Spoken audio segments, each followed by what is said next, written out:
Really seeing them for who they are. What does it truly mean to see another person? It's a simple question, but the answer goes much deeper than just looking with your eyes. We see faces, clothes, and expressions every day, but really seeing someone means looking beyond all that. It means noticing the quiet parts of them, the things they don't always show. It's about seeing their true feelings, their dreams, their little quirks, and even their hidden worries. For a very long time, wise people have talked about this idea. Ancient thinkers wondered about the true self, hidden beneath what people show the world. They knew that understanding someone deeply meant looking past the surface. It was about seeing their unique spirit, the quiet song of who they are. They believed this kind of seeing helped us understand ourselves better. 2. Here's how it works. Imagine a song you really love. Maybe at first you just like the catchy tune, or the beat that makes you tap your foot. But then, you listen again, really paying attention. You start to hear the quiet guitar in the background, the small changes in the singer's voice, the deeper meaning in the words. You hear the whole, rich story woven into the music. That's like truly seeing a person. You go past the easy stuff and start to notice all the amazing complex layers that make them who they are. When you see someone like this, in their whole, honest truth, you're not just observing, you're connecting. You're telling them, without words, that their entire story matters. That kind of deep seeing is a powerful gift. It creates a space for trust and understanding to grow, letting a real, honest connection bloom between two people. It's a beautiful way to show you care, and it can bring quiet joy to both of you. Listening when they talk, like really listen. Have you ever felt like someone was talking at you, not to you? Like their ears were open, but their mind was miles away. Here's the thing about listening. It's not just about hearing words. It's about creating a quiet space inside yourself for someone else's thoughts to land. It means truly trying to understand what they're saying, how they feel, and what their words mean beyond the surface.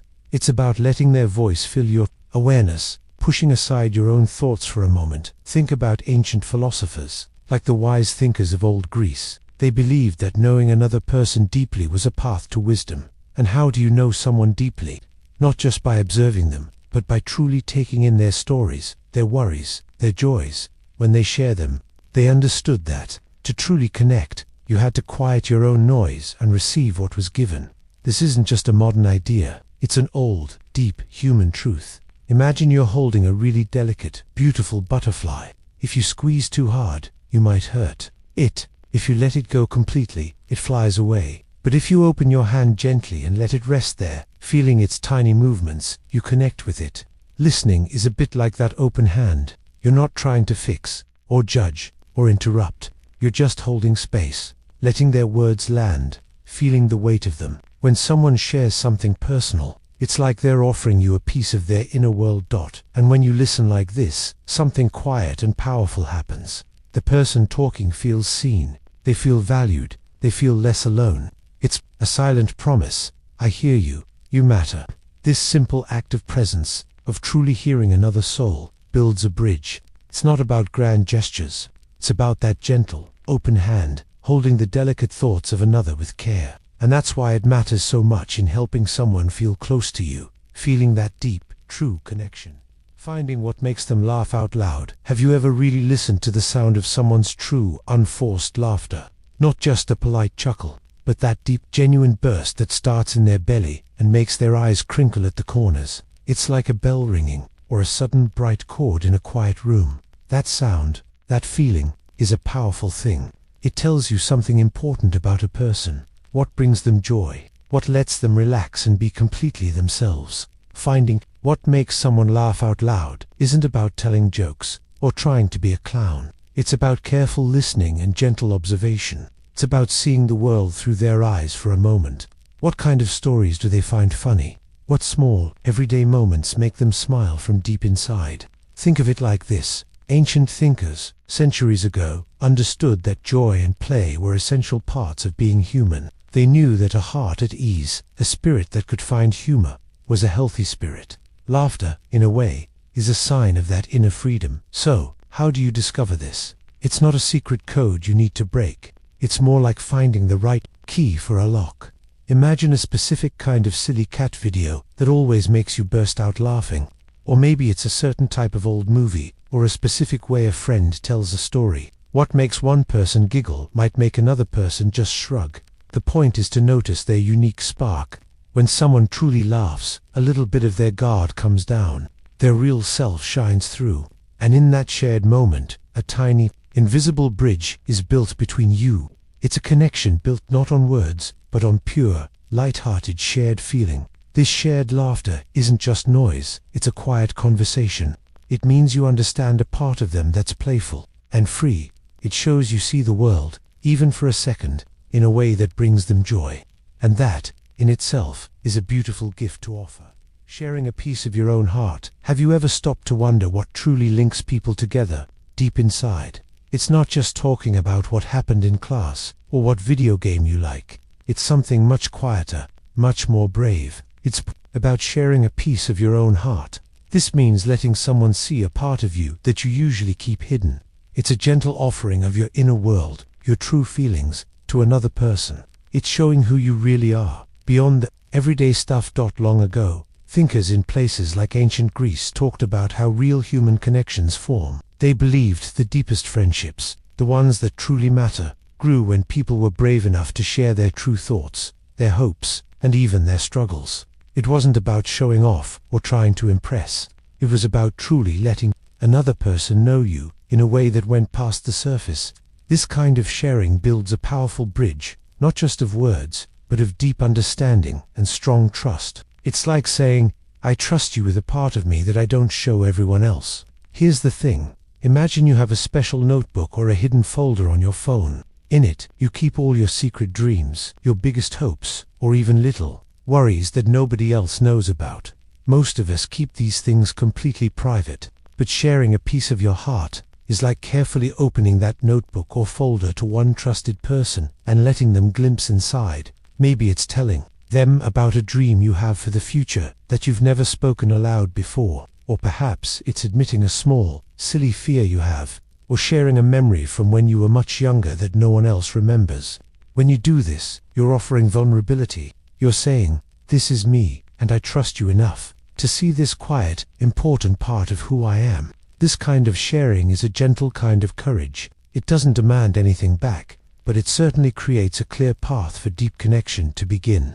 It's an invitation to be truly seen for who you are, and when that happens, something beautiful can start to grow. It reminds us that real connection, whether it's friendship or something more, often begins with the quiet act of being completely, honestly ourselves. Being brave enough to be you. Have you ever wondered what makes you, truly you? Not just the part you show everyone, but the quiet, quirky, brilliant you, hiding underneath. Sometimes, we believe we need to change ourselves to be liked, to be loved. We might dim our own unique light, just a little, hoping to blend into the crowd. But here's a powerful truth, one that wise thinkers have explored for thousands of years. Knowing your true self, and then being brave enough to show that self, is perhaps the most magnetic and truly loving thing you can do for yourself and others. Think about it like this. Every single star in the night sky is unique. Some are vast and fiery red, others tiny and sparkling blue. A star doesn't try to be dimmer or brighter to impress other stars. It just is, and in its own unique way, it shines its light, adding to the beauty of the whole universe. That's a bit like us. Each of us holds a special kind of light, a blend of thoughts, dreams, and feelings that belong only to us. It takes real courage to let that light shine, especially when you worry about what others might think. But here's why it matters so much for connection. When you let your true self be seen, even if it feels a little wobbly or scary at first, you create a space for authentic bonds. You allow others to truly see you, not just the version you think they want to see. It's like the roots of a mighty tree, reaching deep and steady into the ground. When your roots are strong and real, standing firmly in who you are, then the branches of connection can truly grow and reach out. And that's where the most beautiful friendships and the deepest kinds of love begin, in the honest, brave act of simply being yourself, fully and completely.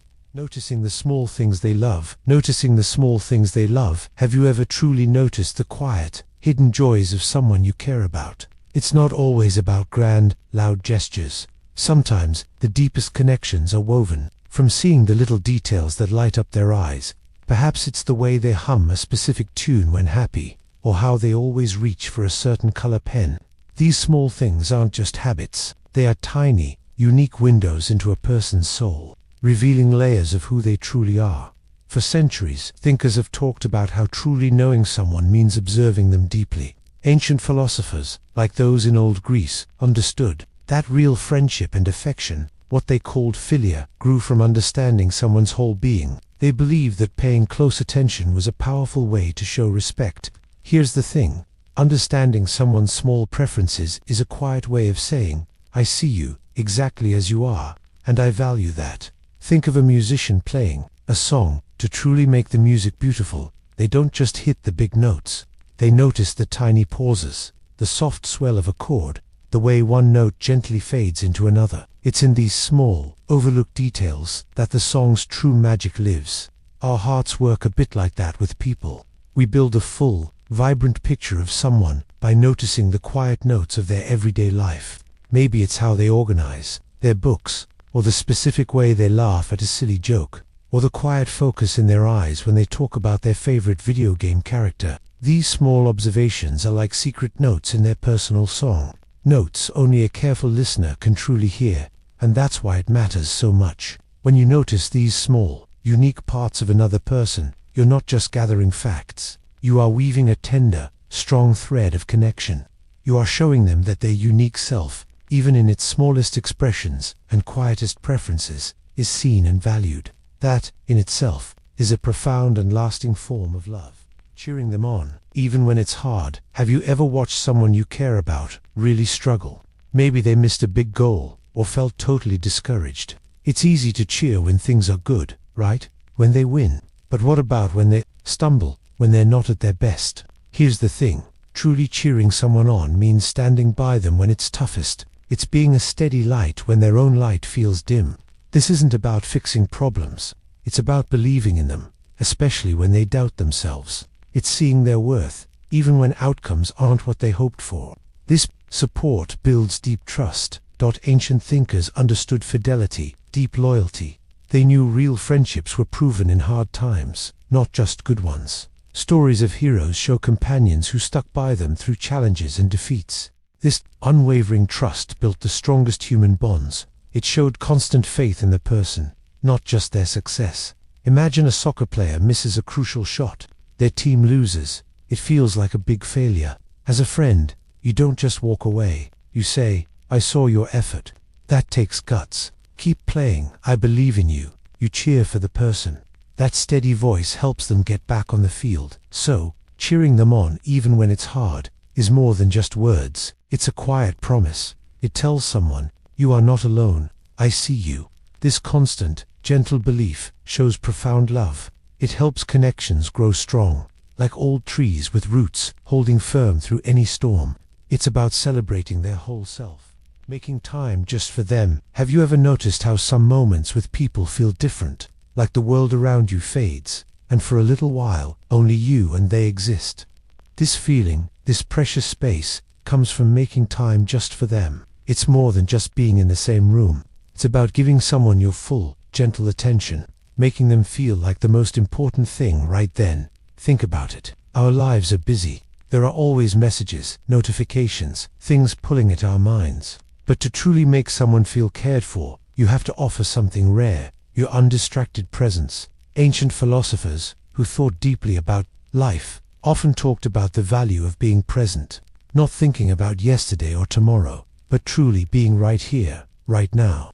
They understood that time, once given, can never be taken back. It's a gift, a piece of your own life, offered freely. Imagine trying to talk to a friend, but they're constantly looking at their phone, or their eyes are drifting to something else. It feels like you're talking to an empty room, doesn't it? Now, picture a time when a friend put their phone away, turned to you, and listened with their whole self. They nodded, they asked questions, they really heard you. That's the difference. That focused attention is like sunshine for a flower. It helps a connection grow, strong and beautiful. Just as a seed needs light to blossom, a friendship or connection needs consistent, focused time to truly flourish.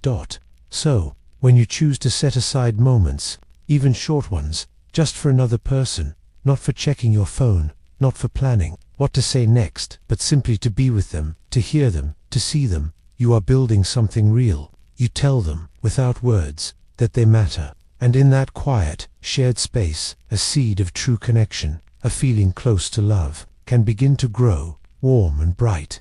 It reminds us that the greatest gifts we can give are not things, but pieces of ourselves, offered with an open heart.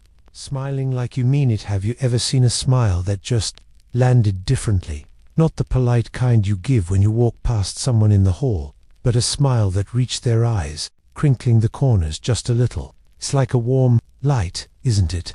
Here's the thing about smiles. They tell a story. And for someone to truly connect with you, that story needs to be real. Think about it. We all have these muscles in our faces, right? When we give a polite smile, we often just use the big muscle that pulls the corners of our mouth up. But a real, genuine smile, the kind that shows you're truly happy or interested, uses tiny muscles around your eyes too. This special smile even has a name, sometimes called a Duchenne smile, after the scientist who studied it. He found that these eye muscles are hard to fake. So, when someone sees that kind of smile, their brain gets a signal. This is real. This person is truly feeling something good. For thousands of years, people have known that true feelings shine through.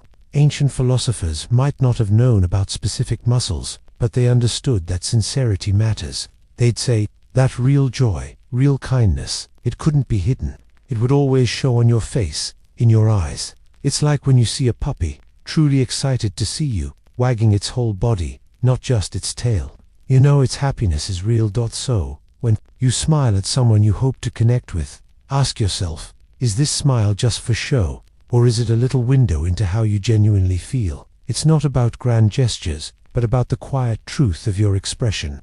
A real smile can make someone feel seen, feel understood, and feel safe. It's a quiet promise that the person seeing it is welcome in your world, a simple, beautiful invitation from the heart. And that's why it matters. Showing up when it matters most. What does it truly mean to be there for someone? Is it just being in the same room? Or is it something deeper, something that touches the quiet corners of the heart? Think about it. We all want to feel like we belong, to know we are not alone. That feeling often comes from knowing someone will be there when it truly counts. Ancient stories from many cultures often speak of loyalty. Heroes were not just brave, they were also faithful companions. They stood by their friends, especially when times were hard.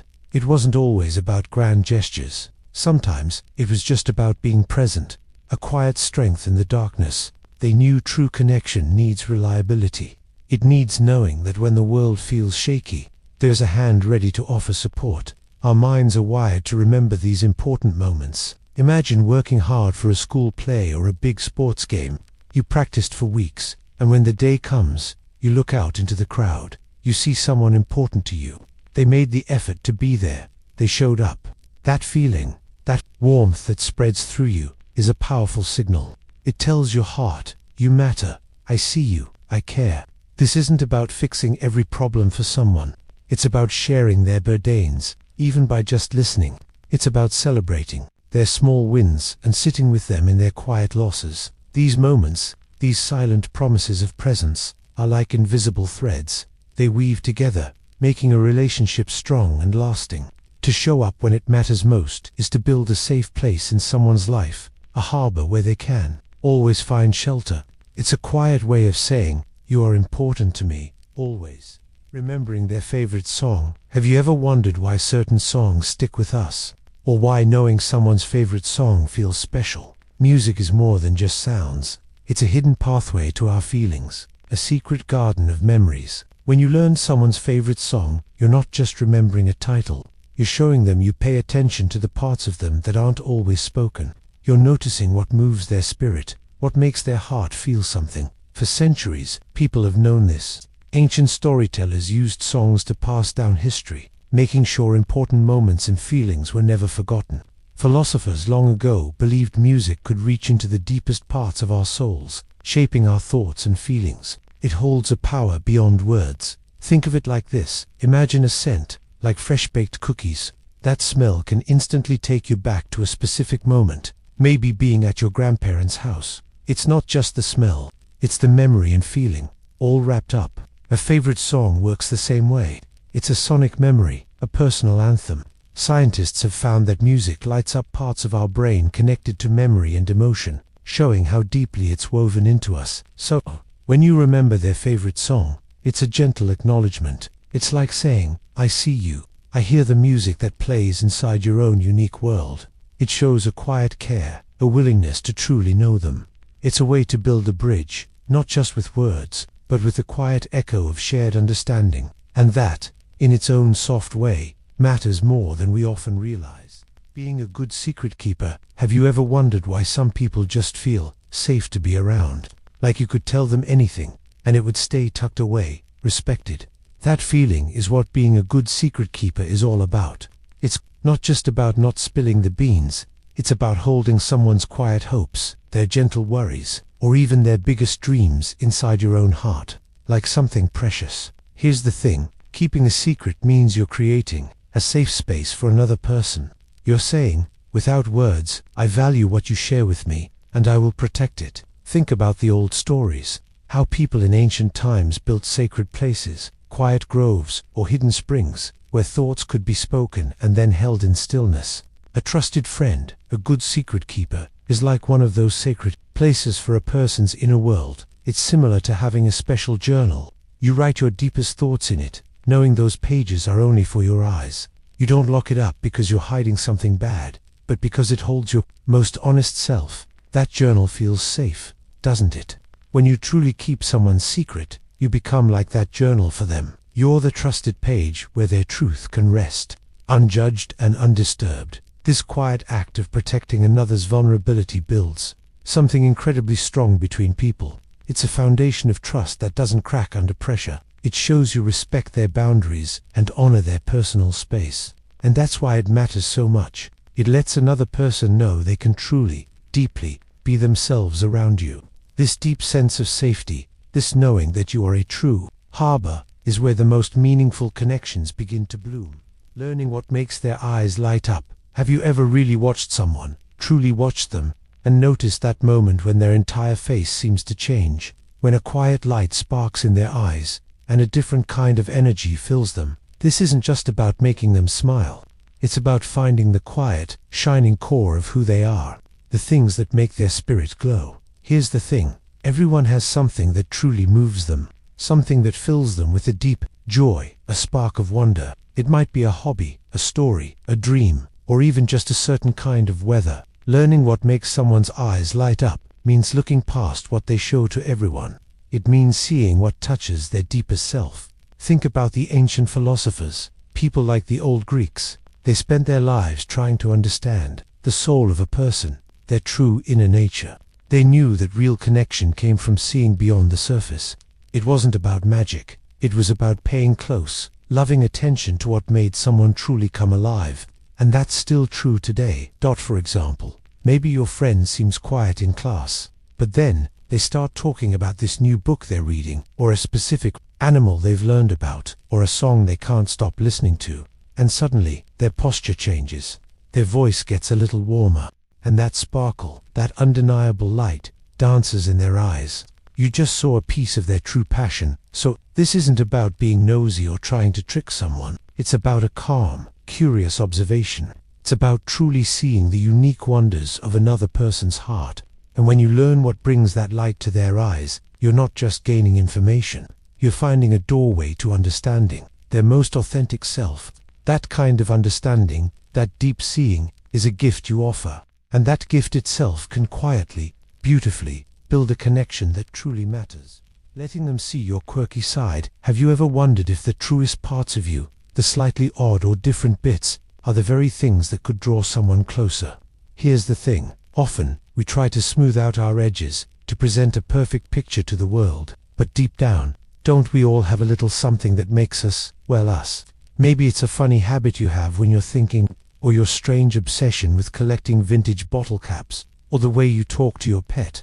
These aren't flaws. These are your quirks. Ancient thinkers, long ago, talked about knowing yourself completely. Not just the good parts, but the whole picture.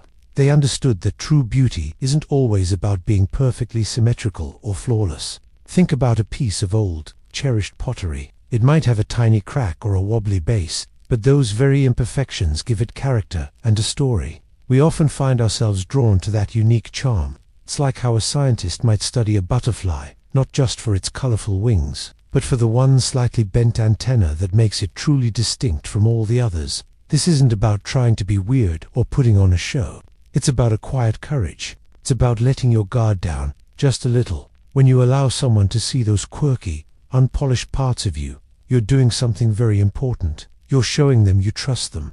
You're saying, "This is me, all of me," and that's why it matters. It creates a space where they feel safe to show their quirks, too. Real connection, the kind that feels like home, often grows from these shared, slightly imperfect, honest moments. It's in these genuine glimpses that a deeper understanding, and perhaps a deeper love, can begin to bloom.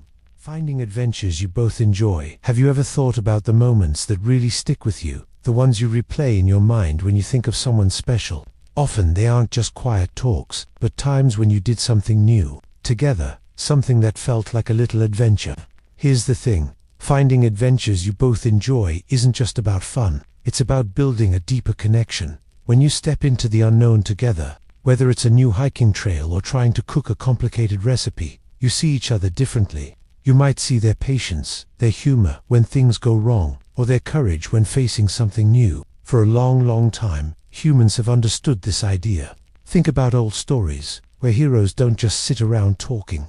They go on quests, they face challenges side by side, and that shared journey creates an unbreakable bond. It's like how ancient tribes learned to trust each other completely during a shared hunt. Their lives depended on that teamwork and understanding. This isn't just for epic journeys, though.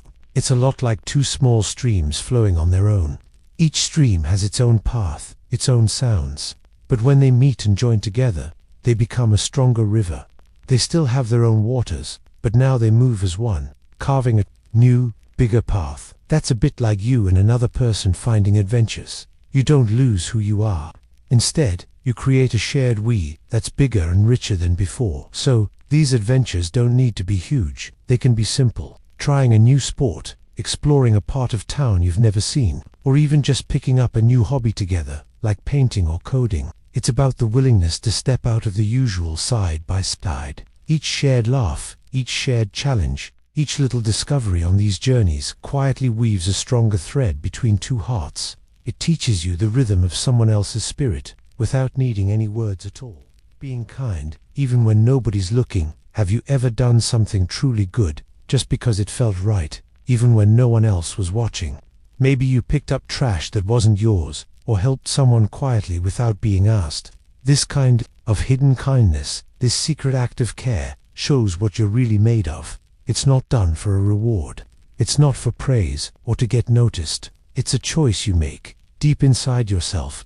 Ancient thinkers, like the old Greek philosophers, talked a lot about this. They believed that true goodness wasn't about showing off.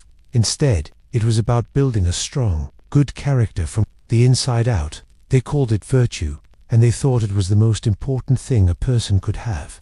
It means you act well because that's just who you are, not because you expect something in return or want someone to see. It's like building a hidden muscle in your spirit. Here's an example. Imagine you're walking through the school hallway after everyone has left. You see a stack of papers that someone dropped, maybe from a binder, scattered on the floor. No one else is there.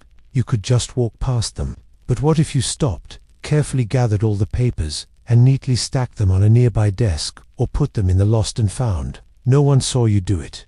No one will thank you. But inside, you know you did something thoughtful. That small act, done in silence, shapes who you are. Little by little, these hidden acts of kindness are powerful. They build a quiet strength in you that no one can take away. They make your spirit brighter, not for others to see, but for you to feel.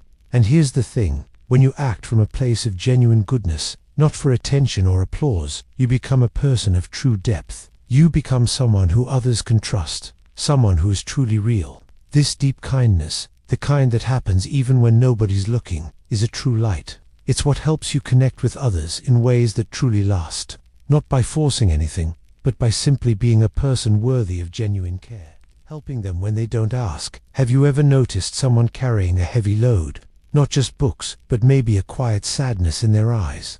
Often the people who need help the most are the ones who find it hardest to ask. They might feel embarrassed, or proud, or just don't know how to put their struggle into words. But here's the thing about truly connecting with another person. Sometimes, the deepest care is shown when you step in before any words are spoken. Think about how many ancient stories, from different cultures around the world, talk about quiet acts of kindness. It's not about grand gestures that shout for attention. Instead, it's about a deep understanding of human need.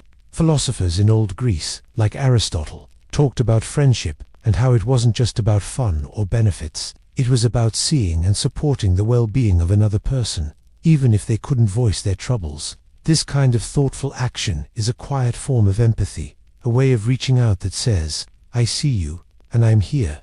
Imagine a plant in your garden. It can't speak, but if its leaves are drooping, you know it needs water. You don't wait for it to beg. You simply notice and provide what it needs. That's a bit like helping someone who doesn't ask. Maybe a friend is swamped with schoolwork, and you offer to share your notes from a day they missed. Or you notice someone always eating lunch alone, and you quietly invite them to sit with your group. It's not about solving all their problems, but offering a gentle hand, a quiet sign that you're paying attention. This kind of care builds a soft, unspoken bridge between people. It tells someone they are valued, that their unspoken struggles are seen, and that, truly, is a powerful way to connect. It's not about expecting anything back or wanting credit for your kindness. It's simply about the quiet, powerful act of seeing another person's need and responding to it with gentle, heartfelt compassion, giving them space when they need it. Have you ever felt like you just needed to be alone for a bit? Maybe after a long school day, or when you had a lot on your mind. That quiet time, that chance to just breathe and think, feels really important, right? Well, here's the thing about truly caring for someone. Sometimes, the kindest act is giving them space. It's not ignoring them or pushing them away. It's understanding that everyone, even those we deeply care for, needs moments alone. They need room to think their own thoughts, feel their own feelings, or simply recharge. Think about it. Even very old ideas about finding your true self often talked about quiet time. Wise thinkers, centuries ago, knew that real understanding came from being alone with your thoughts. They understood you sometimes had to step away from the noise. To truly know yourself, it's like your phone. You use it all day, but eventually, its battery runs low. You don't keep trying to use it when it's at 5%. Instead, you plug it in, giving it time to recharge and get its energy back. People are a lot like that. After being around others, after all the talking and interacting, we need to plug in to ourselves. We need that quiet moment to recharge our emotional and mental batteries. So, when you give someone space, you're not pulling away. You're showing deep respect and trust. You're saying, I believe in you enough to know you need this. I care about your well-being, even when I'm not right next to you. This understanding, this quiet gift, often makes connections stronger and more real. It helps love feel free, not trapped, letting it truly bloom. Knowing when to just be quiet together. Have you ever been with someone, maybe a friend or a family member, and you didn't need to say a single word, yet you felt completely understood, totally at ease? It's a special kind of connection, isn't it? This quiet space isn't empty. It's actually full of something important. It's about being truly present with another person, not needing words to fill the air or explain your feelings. Think about it. For a long time, people have known that silence can be powerful. Ancient thinkers often spoke about how quiet moments help us connect deeply with others. It's not just about not talking. It's about listening with your whole being, even without sounds. It's like finding a shared heartbeat, unspoken. It tells someone, I'm here, I see you, and I'm okay just being here with you, exactly as you are. Here's an example. Imagine sitting on a porch during a summer storm. The rain falls steadily, soft and constant. You're there with someone you care about. Maybe you're both just watching, listening to its gentle drumming. You don't need to talk about your day. You're simply sharing that moment, that feeling of peace. Your quiet presence together speaks louder than any conversation. It's like two different musical instruments playing the same note, perfectly in tune, without making a sound. This quiet understanding builds something strong between people. It's a quiet promise. When you can be truly silent together, it shows a level of trust and comfort that goes deep. It says, I don't need you to entertain me or fix anything.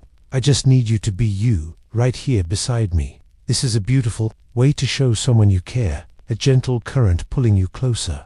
True belonging often begins to bloom in these quiet spaces. Standing up for what's right. Have you ever seen something happen and felt a quiet tug in your heart? A feeling that it just wasn't fair or kind. Maybe someone was being treated badly, or a hurtful rumor was spreading.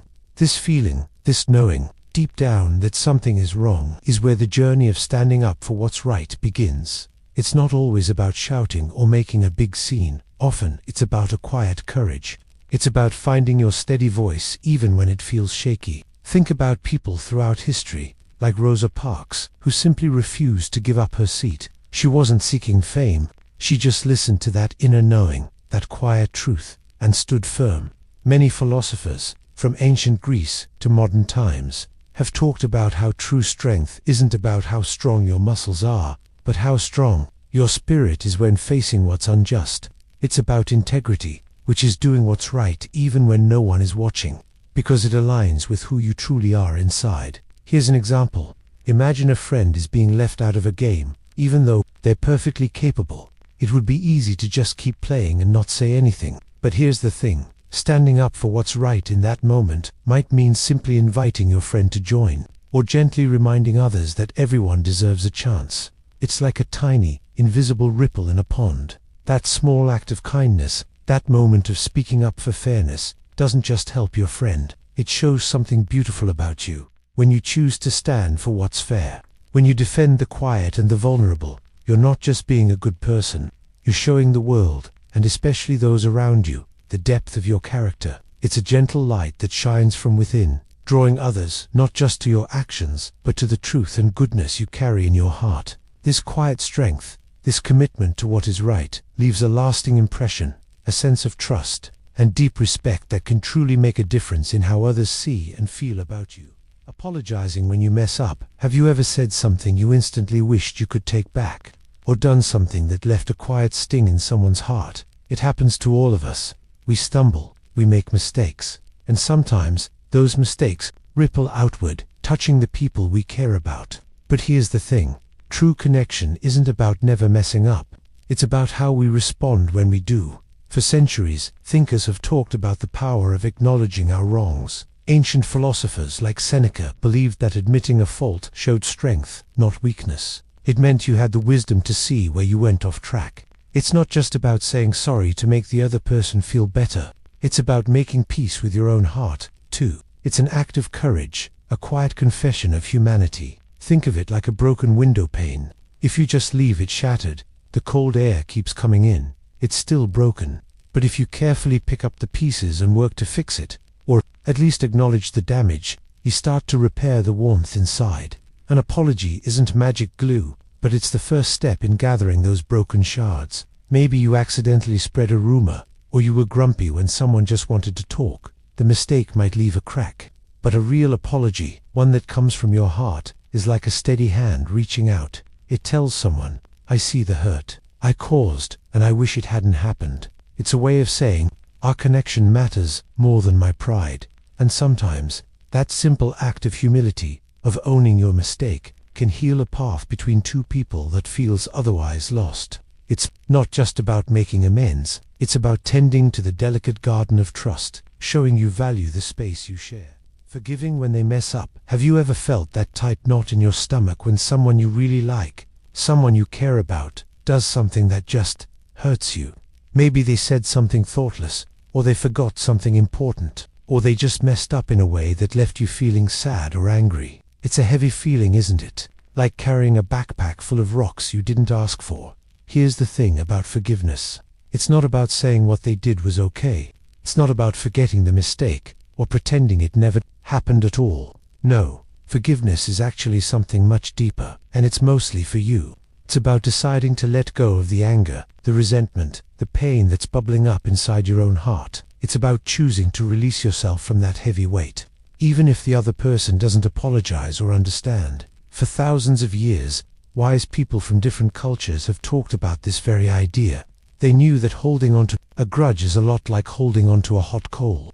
You're the one who gets burned, not really the other person. no matter how much you want them to feel the heat. Forgiveness is choosing to finally drop that burning coal, so your own hands can heal. Think about a time you accidentally bumped into someone and caused them to drop their books. Or maybe you tripped and spilled paint. Accidents happen. And sometimes, even when someone meant well, they still make a mistake that affects you. It's like a small cut on your arm. If you keep poking at it, it takes longer to heal and might get infected. But if you clean it, put a bandage on it, and give it time, it starts to mend. Forgiveness is like putting that bandage on your emotional wound. It helps your heart begin to heal. When you choose to forgive, you're not just being kind to the person who messed up. You're truly being incredibly kind to yourself, to your own spirit. You're making space for good feelings, for peace, for new connections to grow. It helps you breathe easier and clears a path in your heart. And that's why this act of letting go is such a powerful, quiet strength. It makes your own light shine brighter, not just for you, but for everyone around you too. Sharing your dreams and asking about theirs, what truly connects people, beyond just daily talk about school or games. It's often sharing the quiet, secret places inside us, the ones where our biggest hopes and dreams live. Here's the thing about dreams. They're like maps of our future selves. They show where we want to go, who we want to be. When you choose to share those maps with someone, it's a big deal. It shows a deep kind of trust. And it's just as important to truly listen to theirs, to ask about their maps, their wishes for tomorrow. That gentle exchange forms a strong bridge between two people. Think about people from long ago.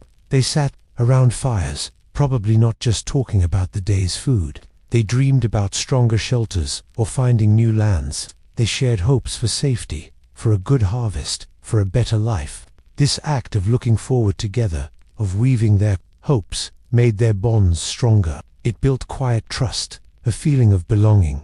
Imagine two separate rivers, each flows on its own, carving its path. But what happens when they meet? They join, becoming a bigger, more powerful river that reaches places neither could alone. Sharing your dreams and truly hearing someone else's is like that. Your individual paths connect, creating a bigger, shared journey. It's not about making their dreams exactly like yours. It's about creating a space where two different futures can gently touch. It's about respecting their hopes as much as your own. When you share a dream and truly hear one, you're looking at a shared horizon. You're quietly saying, I see you, and I see what you hope for. This gentle understanding, this shared vision of what might be, creates a soft, lasting thread between people. Talking about more than just school. Have you ever thought about how most conversations go? We often talk about tests, about sports, or what happened in the hallway. It's like skimming the surface of a wide, deep ocean. There's nothing wrong with these topics. They're easy, safe, but true connection, the kind that feels warm and real, waits for us a little deeper down. For thousands of years, people have wanted to truly understand each other. Even ancient thinkers, like those in Greece, knew the strongest friendships weren't just about hanging out. They were about sharing what was inside, not just facts, but feelings and thoughts. It's about sharing pieces of your inner world, the parts that make you uniquely you. So, how do we start talking about more than just school?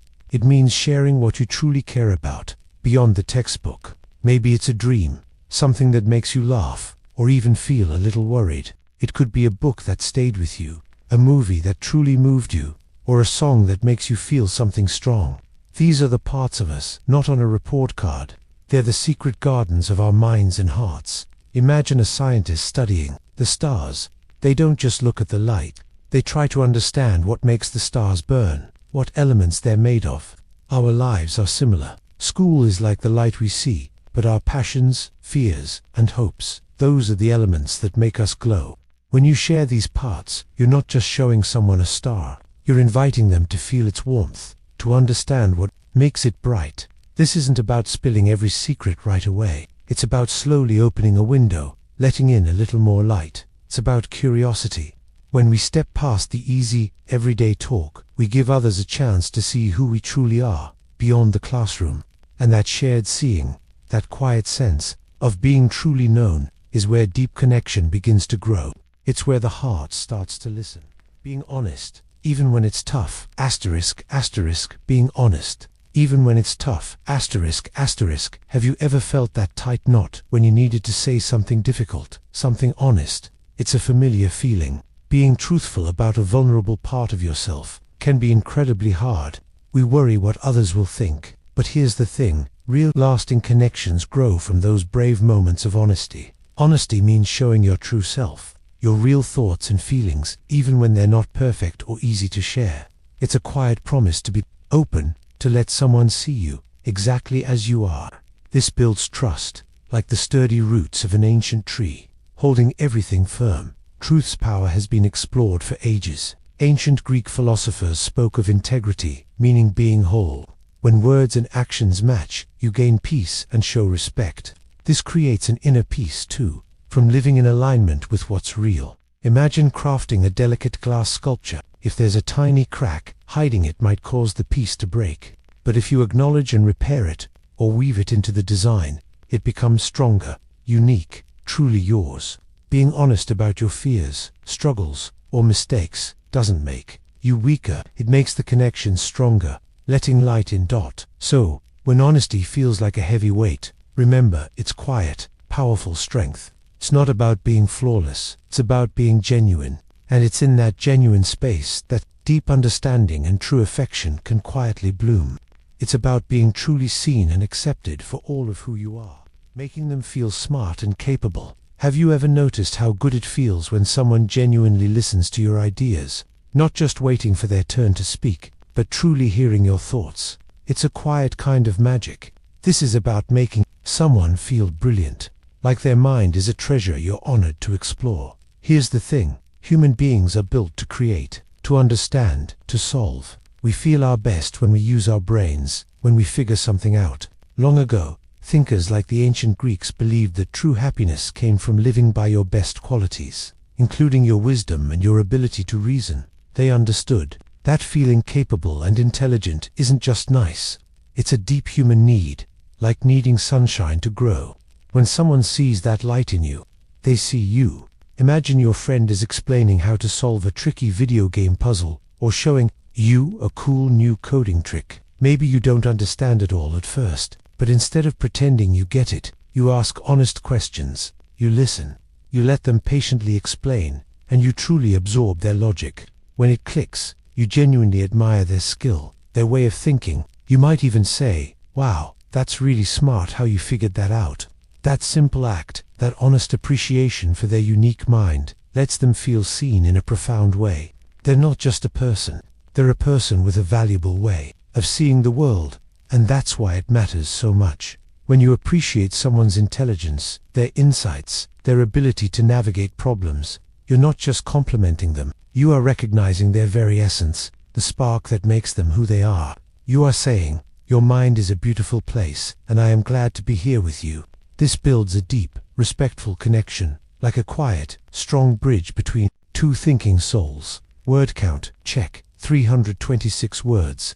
Looks good, making them feel smart and capable. Have you ever noticed how good it feels when someone genuinely listens to your ideas, not just waiting for their turn to speak, but truly hearing your thoughts? It's a quiet kind of magic. This is about making someone feel brilliant, like their mind is a treasure you're honored to explore. Here's the thing, human beings are built to create, to understand, to solve. We feel our best when we use our brains, when we figure something out. Long ago, thinkers like the ancient Greeks believed that true happiness came from living by your best qualities, including your wisdom and your ability to reason. They understood that feeling capable and intelligent isn't just nice, it's a deep human need, like needing sunshine to grow. When someone sees that light in you, they see you. Imagine your friend is explaining how to solve a tricky video game puzzle, or showing you a cool new coding trick. Maybe you don't understand it all at first, but instead of pretending you get it, you ask honest questions, you listen, you let them patiently explain, and you truly absorb their logic. When it clicks, you genuinely admire their skill, their way of thinking. You might even say, "Wow, that's really smart how you figured that out." That simple act, that honest appreciation for their unique mind, lets them feel seen in a profound way. They're not just a person, they're a person with a valuable way of seeing the world, and that's why it matters so much. When you appreciate someone's intelligence, their insights, their ability to navigate problems, you're not just complimenting them, you are recognizing their very essence, the spark that makes them who they are. You are saying, "Your mind is a beautiful place, and I am glad to be here with you." This builds a deep, respectful connection, like a quiet, strong bridge between two thinking souls. Not trying to change them. Have you ever looked at someone you really care about, maybe a friend, or even a family member, and wished they were just a little different? Maybe you thought, if only they liked this, or I wish they weren't so quiet, or why can't they see things my way? It's a natural thought, wanting things to be perfect, in our own minds. But here's the thing about truly connecting with someone.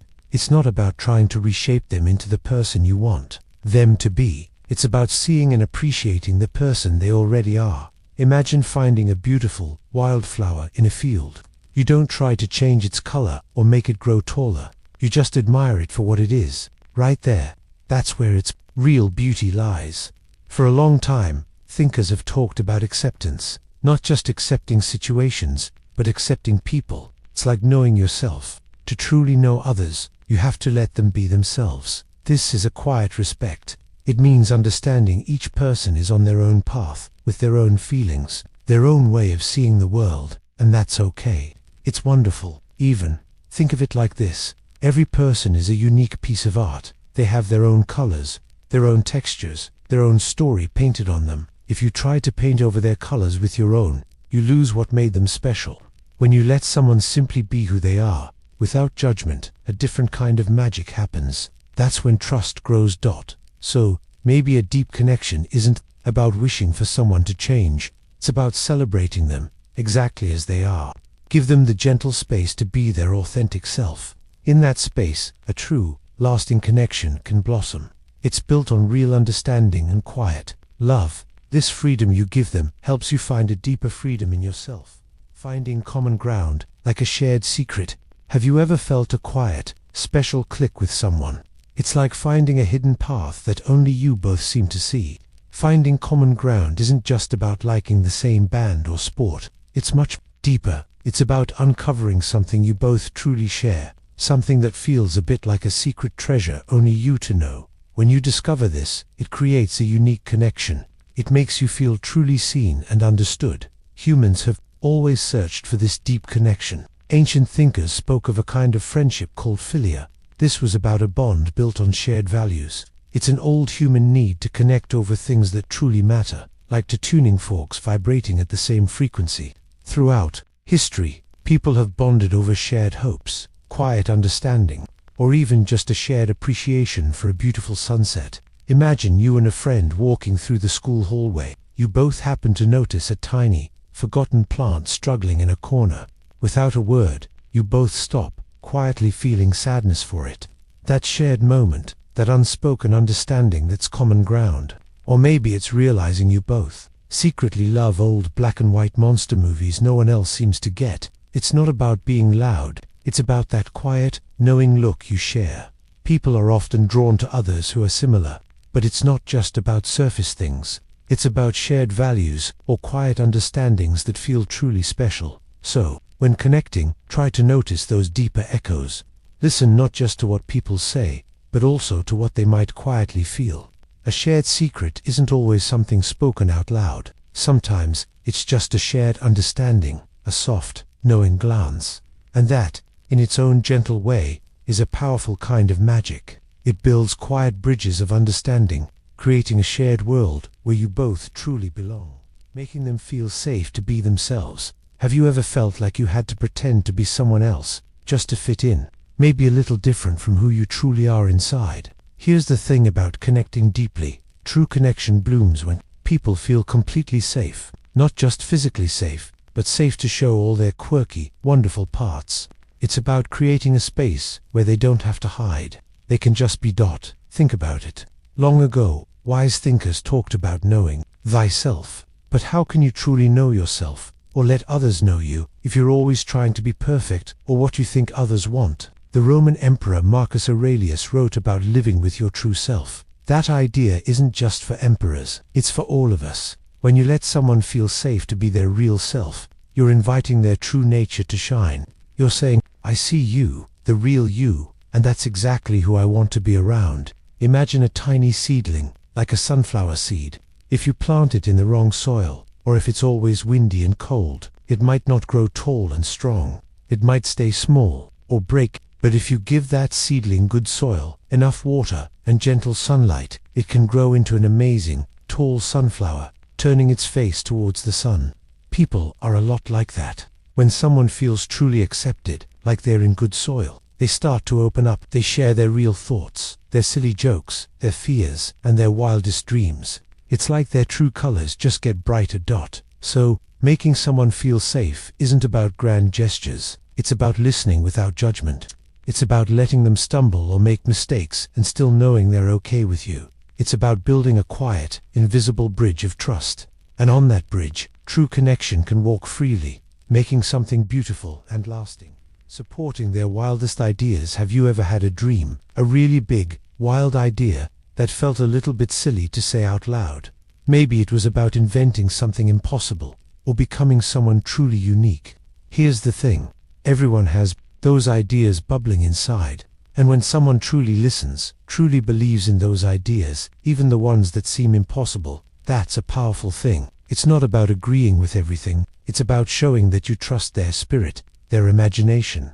Think about history. So many great inventions, amazing works of art, or even new ways of thinking started as a wild idea someone laughed at. From ancient philosophers wondering about the stars, to inventors dreaming of flying machines, the path was rarely easy. But what made them happen?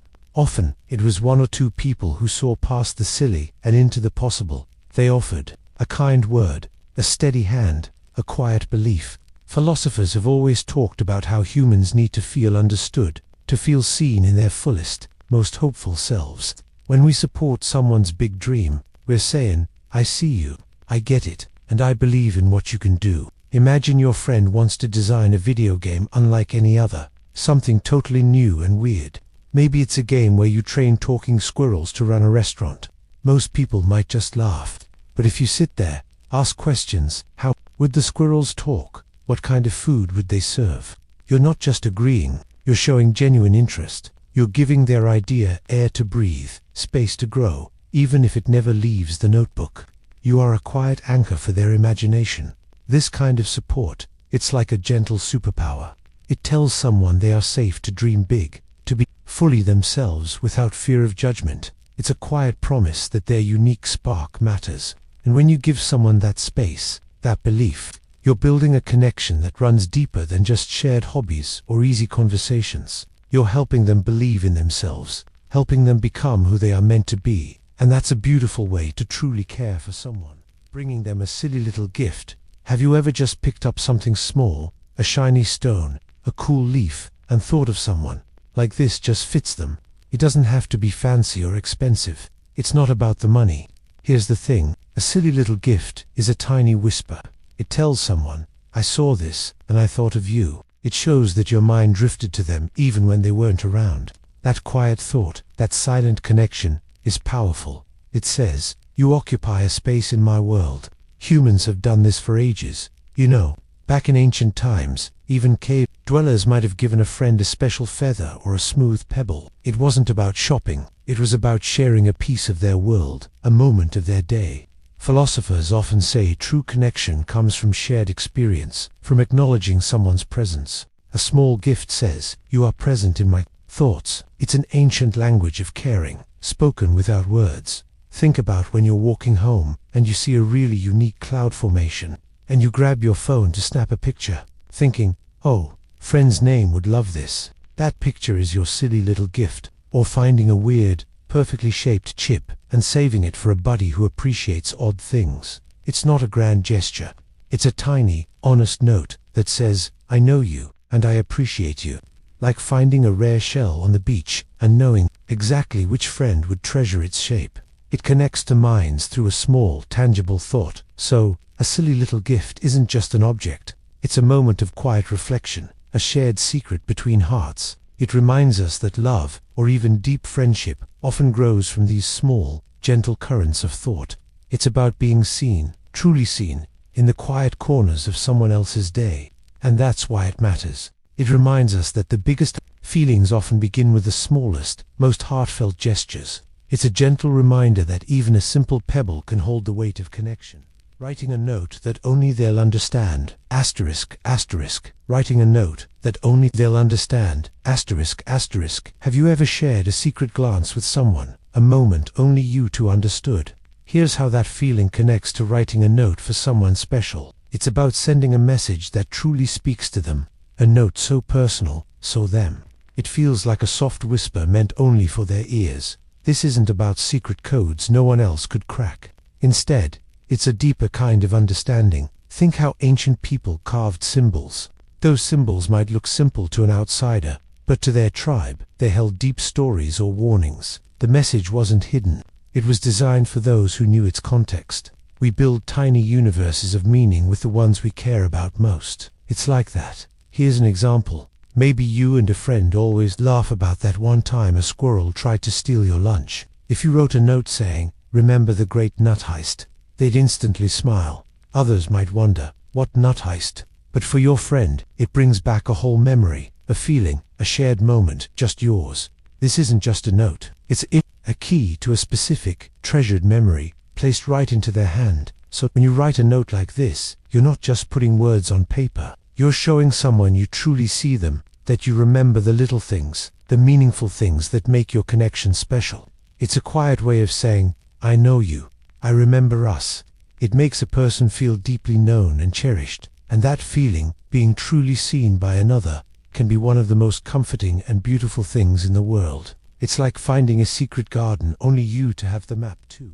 Remembering their birthday without being told. Have you ever wondered what truly makes someone feel seen, truly appreciated? It's not always about grand gestures or loud promises. Sometimes, the deepest connections are woven from quiet threads, from moments when someone remembers something important about you without needing a reminder. And that's what remembering a birthday, just because they simply knew, can feel like. Think about it. We live in a world where our phones buzz with reminders for everything. Calendars beep. Social media nudges us. So, when someone remembers your special day, not because an app told them to, but because they simply knew it, it lands differently. It's like they carry a small part of your story in their own mind, carefully tucked away. This isn't new. For centuries, across different cultures, people have valued deep memory, seeing it as a sign of respect and bond. Ancient philosophers often spoke of how truly knowing someone meant holding their essence, their timeline, within your own thoughts. It's less about a date on a calendar and more about truly understanding another person's rhythm, their personal journey. Here's the thing, it's not about how many gifts they buy or how big the party is. It's about the silent knowledge, the quiet certainty. Imagine if a friend, out of the blue, simply said, "Happy birthday," on the actual day, not waiting for you to mention it or for a public post. It's a quiet, warm feeling, isn't it? Like they've been listening, truly paying attention to the smaller, more personal details of your life. It's a bit like knowing the exact moment your favorite song comes on the radio, even without seeing the song title. You just feel it in your bones, because you know the music so well. This quiet act of remembering shows a kind of care that goes beyond casual friendship. It whispers, "You matter enough for me to hold this small, personal detail close in my heart." It's a gentle echo that tells someone they are important, not just on their birthday, but every day.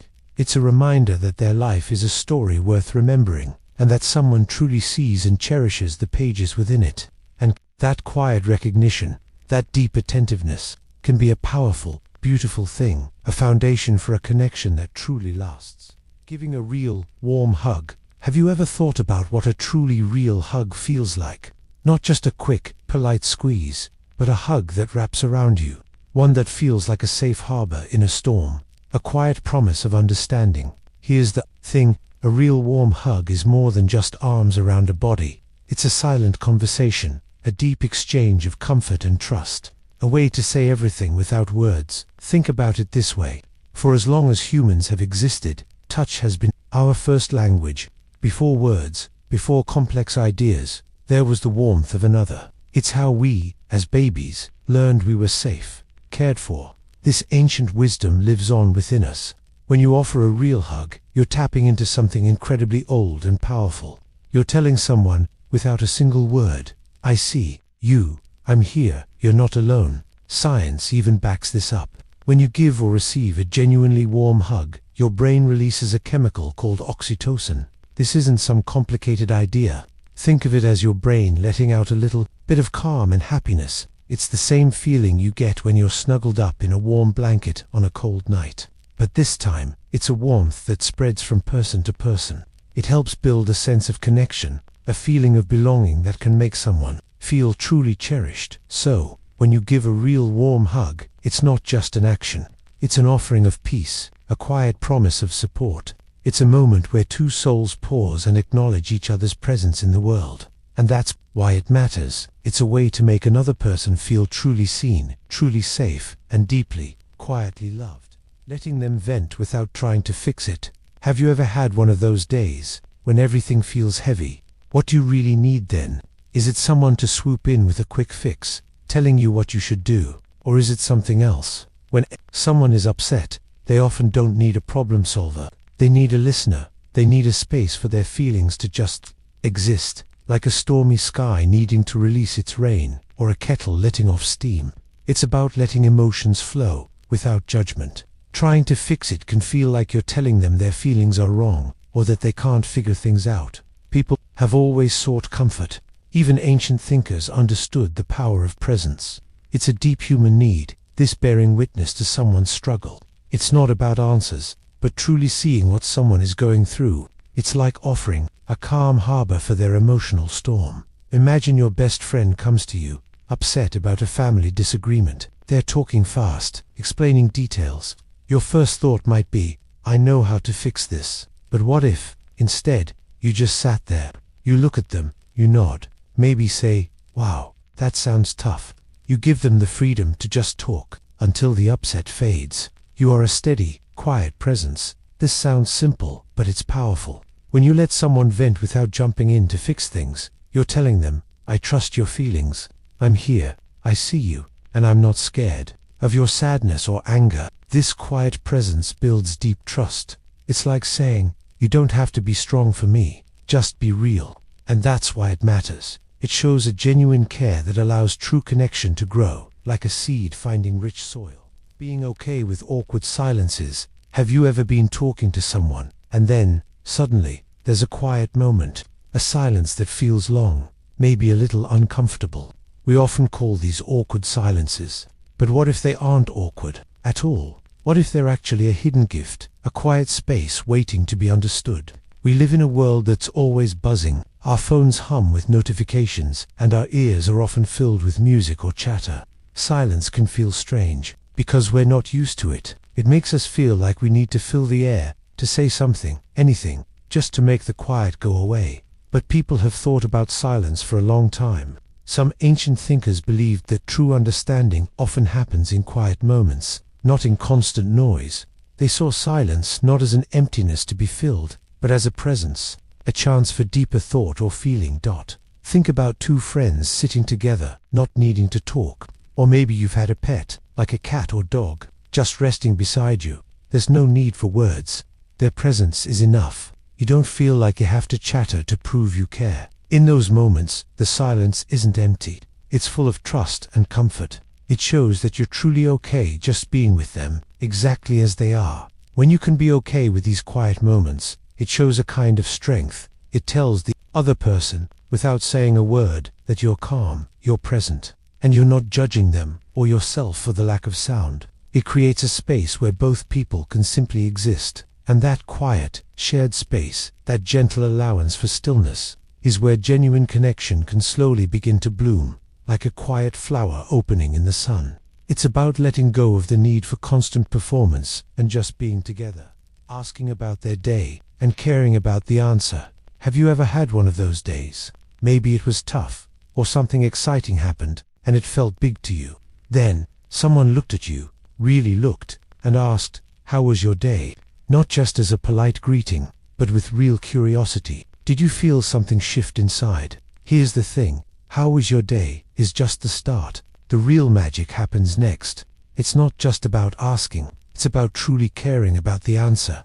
It's about leaning in, listening with your whole self, and letting their words truly land in your mind and heart. Think about it. For thousands of years, people have sought connection. Ancient thinkers knew this. They understood that truly hearing another person builds a quiet bridge between souls. It's a deeply human need, this desire to be seen and heard, not just listened to. It's like telling a story. You can tell if someone is just waiting to speak, or if they're truly picturing what you're saying. The real listeners, they remember little details. Maybe you talked about your dog, or a favorite hobby. When they ask about those things later, it shows your words found a safe place in their mind. That act tells you something important. You matter to me. This kind of care builds something strong. It's a gentle thread, slowly woven, connecting hearts. When you truly listen, you're not just gathering facts. You're holding space for their feelings, their experiences, their very self. In that quiet, shared space, a beautiful trust can grow, a deep understanding that feels like coming home. Sharing your favorite snack. Have you ever thought why we offer someone a bite of our favorite candy, or half of our best cookie? It might seem like a small thing, just a piece of food. But here's the thing, it's rarely just about the snack itself. It's about opening a little part of your world.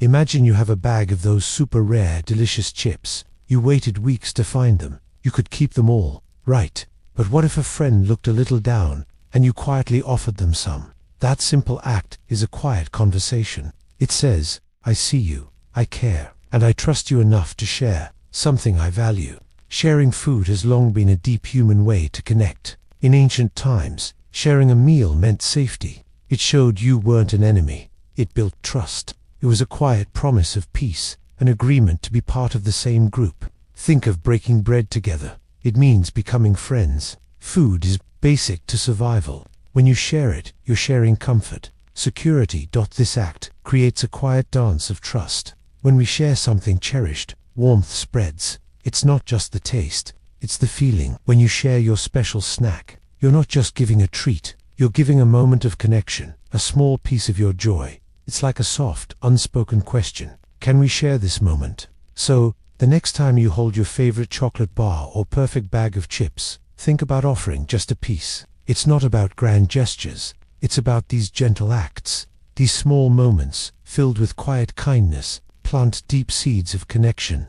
They help another person feel seen, valued, and quietly, slowly, loved. Helping them carry their books or backpack. Have you ever seen someone struggling, their arms overflowing, and felt that quiet wish to help? It's a natural human feeling, this pull to offer ease. Here's how it works. Sometimes, the quietest gestures speak the loudest. Think about helping someone carry their books, or their heavy backpack. It seems simple, right? Just pounds, shifting from their shoulders to yours. But it's a moment much deeper than that. For a very long time, people have known the quiet strength of sharing a burden. Ancient thinkers often talked about how we are all connected, like notes in a song or threads in a woven cloth. If one part feels a strain, the whole can support it. It's not just about physical weight. It's about all the weights we carry, seen or unseen. A backpack full of books, after a long day, can feel surprisingly heavy. It's a small, everyday struggle. Here's what I mean. Imagine your hands are full with a lunch tray and a water bottle, and you need to open a door. Then, someone simply reaches out and holds it open for you. That moment of relief, that feeling of being seen, it's powerful. It's like a quiet note of music that just makes everything feel right. When you offer to carry someone's books, you're not just taking weight off their shoulders. You're showing them you noticed, you cared enough to step in. This simple act whispers a deeper truth. It shows that kindness isn't always about huge actions or big speeches. More often, it's about paying attention to the quiet needs around us. It's about truly seeing someone beyond the surface and offering a moment of ease. So, when you reach out to help with a backpack, remember it's not just about the weight of the books. It's about the weight of life and the gentle light a helping hand can bring to another's journey. It's a quiet way of saying, I see you, and I'm here. Not gossiping about anyone else. Have you ever noticed how quickly a whispered secret can spread, like ripples in a quiet pond? And then, how those ripples can muddy the water, making everything less clear. Here's the thing about talking badly about other people. It changes how others see you. When you speak negatively about someone, even if they aren't there, it plants a seed of doubt. not just about the person you're talking about, but about you, too. It makes others wonder, if they talk about them like that, what do they say about me when I'm not around? Trust, a delicate thread, can unravel quickly with a few careless words. Think about ancient wisdom. Many old teachings, from different parts of the world, tell us to watch our words. Philosophers like Seneca, from ancient Rome, believed true wisdom meant controlling your tongue. He thought a person who spoke ill of others wasn't strong, but weak. This idea of kind speech isn't new at all. It's an old, deep truth. Imagine a clear, glass jar. Every time you gossip, it's like dropping a tiny pebble into that jar. At first, you barely notice, but slowly, the pebbles pile up. Soon, the jar isn't clear. It's full of scattered stones. This jar is your reputation, and also how people feel around you. Someone who avoids gossip keeps their jar clear, making others feel safe and seen. When you choose not to gossip, you create a quiet strength around you. It shows you respect, not just others, but yourself. It means you value peace and true understanding over fleeting chatter. And that's why it matters. This calm, steady energy draws people in, making them feel safe to be themselves. It builds a foundation of real trust, a quiet, powerful way to connect deeply with someone, being someone they can trust completely. Have you ever felt truly, completely safe with someone? It's a quiet, warm feeling, isn't it? Like you could share your deepest thoughts, even your biggest fears, and they would hold them gently. This feeling, this absolute knowing, is what trust is all about. It's not just about keeping secrets. It's about being a steady, reliable presence in someone's life. Here's the thing. Human beings have always needed to trust each other. Go back thousands of years, to the very first communities. People had to trust that their neighbors would help them, that promises would be kept, and that they wouldn't be left alone when times got tough. This trust wasn't just a nice idea. It was how societies grew strong. It's the invisible glue that holds us together, allowing us to build real connections, to feel secure enough to be ourselves. Think about a strong, old bridge. You step onto it, not really thinking about each plank or bolt, because you trust it to hold you up. That bridge wasn't built with one giant, sudden act. It was built carefully, piece by steady piece, over time, with each connection tested and made strong. That's exactly how trust works between people. It's built brick by quiet brick. Every time you listen carefully, every time you keep a promise, every time you're simply there for someone, you're adding another solid brick to that bridge. Being someone they can trust completely isn't about perfect behavior. It's about being honest, even when it's hard, and showing up consistently. It's about letting them know, through your actions, more than your words, that their heart is safe with you. And that, in the quiet, gentle space of trust, is where true connection begins to blossom. Laughing at their jokes, even the bad ones. Have you ever thought about how a simple laugh can be so powerful? It's not always about the joke itself. Here's the thing. Sometimes, the real magic is in the person trying to make you smile. When we laugh at their jokes, even the ones that aren't great, we are doing something special. Think about it. When someone tells a joke, they put themselves out there. They're trying to share joy. When you laugh, even gently, you're saying, I see you, I appreciate your effort, I'm with you. It's a quiet way to show you care about their feelings, not just the joke. Long ago, people gathered around fires. They told stories and jokes. Not everyone was amazing. The act of sharing and laughing built togetherness. It made them feel safe and connected. This simple idea of shared feeling, of mirroring someone's effort, has always connected humans deeply. It tells someone they belong. Here's an example. Your friend tells a joke so bad, you almost groan. But you catch their eye, see their hope, and a chuckle slips out. That laugh isn't for the joke. It's for your friend. It's a quiet sign that you value them, that you'll share in their moment of trying. It's like when one person yawns, and others start to yawn too. Our bodies naturally respond to others. It's a connection, empathy, happening without words. So, when we offer that laugh, even for a joke that falls flat, we are giving a gift. We're telling someone, your happiness matters. Your attempt to connect matters. It's a gentle way to build a bridge between people. It shows a warmth that makes someone feel truly seen and valued. This is a deep kind of love. It's not about grand gestures, but these small, kind acts that weave people closer. Letting them teach you something new. Have you Ever thought about what happens when you let someone show you something they really know, something they care about? It's a quiet, powerful thing, this act of asking to be taught. When you invite someone to explain a hobby, a tricky concept, or even just how they fix something, you're doing more than just gaining information. You're opening a door. You're saying, without words, I value what you know. I trust your understanding. I am curious about your world. It's a profound compliment. For centuries, thinkers have understood this. Ancient Greek philosophers believed that true wisdom was often found in shared conversations, where one person might guide another, but both learned. It's like when a skilled artist lets you hold their brush and guides your hand, or a musician shows you how to play a new chord. In that moment, they are sharing a piece of themselves, a piece of their experience, and you are receiving it with an open mind. Think about it like this. Your friend is amazing at skateboarding. You could just watch them, or try to figure it out yourself. But what if you asked, could you show me how you balance like that?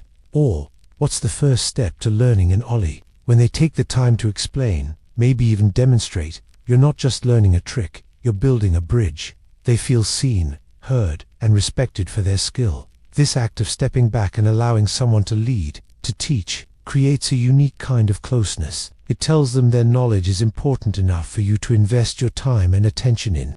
This gentle appreciation, this quiet surrender to their expertise, can be a beautiful foundation.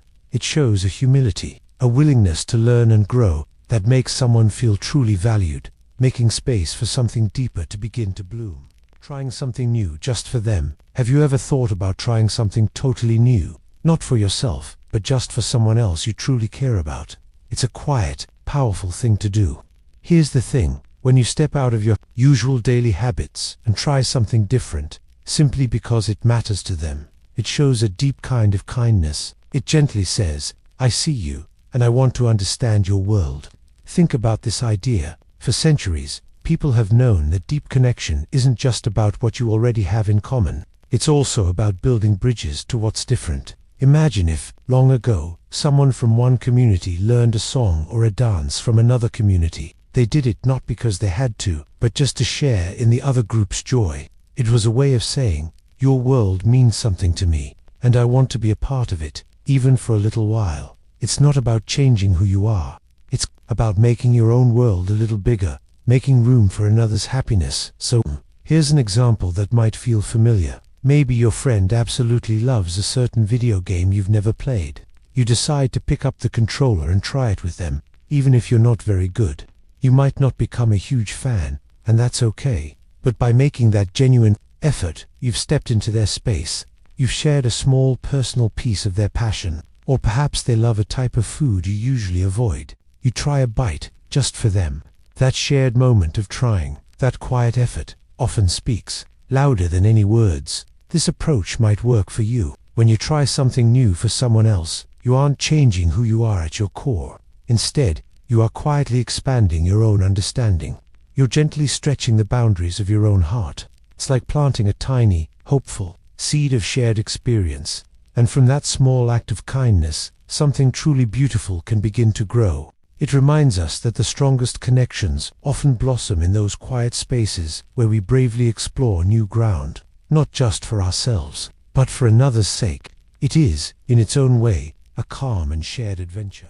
Finding a song that reminds you of them. Have you ever heard a song and suddenly, it just feels like someone special? It's like the music holds a quiet echo of them. Our deepest feelings can get tangled up with sounds. Finding a song that reminds you of someone is a unique and powerful connection. For centuries, people have known music carries feelings. Ancient storytellers sang their tales, using songs to pass down memories of love or bravery. A simple tune could keep important emotions alive, helping generations remember what truly mattered. Music, in this way, held a secret power, linking one heart to another. Think of how a certain smell, like fresh cookies, brings back your grandmother's kitchen. Your brain connects that scent to a warm, happy feeling. A song works the same way. It's like a secret key, unlocking a specific feeling tied to a person. When you hear that particular beat or lyric, your mind instantly goes to them. Maybe it's a song you shared, or one that perfectly describes something you admire. It could even be one that just feels like them, even if you can't explain why. This isn't about grand gestures. It's a quiet, personal understanding. Your heart connects through a melody. When you link a song to someone, you're carrying a piece of them, a silent reminder that plays just for you. This song becomes a private world where you meet them again, even when they're not around. It reminds you of their quiet joy or peaceful calm. This gentle connection says more than words. That's a deep, beautiful thing to hold. Being there calm in a storm. Have you ever felt lost, like a small boat tossed in a rough sea? Maybe it was about a tough test, or just a day everything felt hard. In those moments, what do we wish for most? Often, it's just a quiet harbor, a steady hand to hold. Being there calm in a storm is about offering that harbor. It's not fixing their problems. It's being a peaceful, steady presence when their world feels chaotic. Imagine a lighthouse. It stands firm on a rocky shore. It doesn't stop waves, but guides ships safely through darkness. It shows them a way to shore, a place of peace. Ancient thinkers, like the Stoics, spoke about finding inner peace during difficulty. They believed true friends help you find that same peace.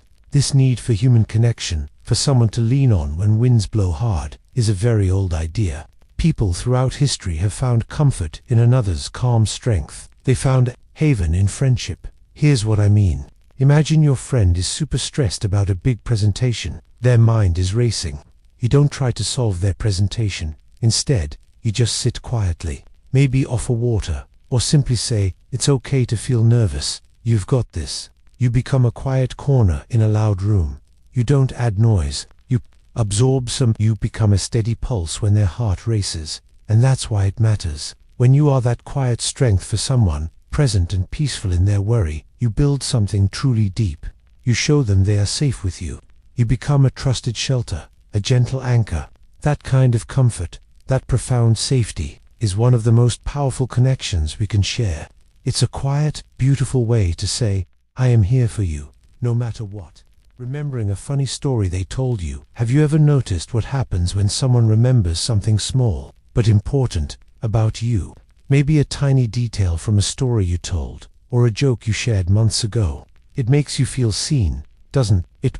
It's like they truly listened, truly valued that moment you shared. When you bring up a funny story someone told you, you're not just showing off your memory. Here's the thing, you're reaching back to a shared moment of joy. You're telling them that their laughter, their experience, left a mark on you. It tells them that what they said mattered enough to stay with you, and that's a powerful connection. Humans have always understood the strength of shared experiences. Long before we had science to explain it, people knew that laughing together builds a different kind of bond. It was like a silent agreement, a quiet understanding that said, "We are connected in this joy." It's a very old, very human way to build closeness. Here's an example. Imagine your friend told you about the time they tried to bake a fancy cake, but it ended up looking like a melted science experiment. You both laughed so hard together. Later, maybe a week or two passes, you could just casually say, "Hey, remember that disaster cake you tried to make? That still makes me smile." That simple sentence does a lot. It doesn't just remind them of the story. It reminds them of the feeling, the shared amusement, and your shared connection in that moment. Our brains actually respond to this kind of remembering. When we laugh, our bodies release chemicals that make us feel good and closer to others. And when someone actively shows they remember our happy moments, it strengthens those warm feelings. It's like building a little invisible bridge between two people, made out of shared happiness and genuine attention. So, remembering a funny story isn't just about a good memory. It's about truly seeing the other person. It's about valuing their joy, their struggles, their silly moments. It's a quiet way to say, "I see you. I remember the light you shared with me." And that's why it matters deeply when you want to build a real connection.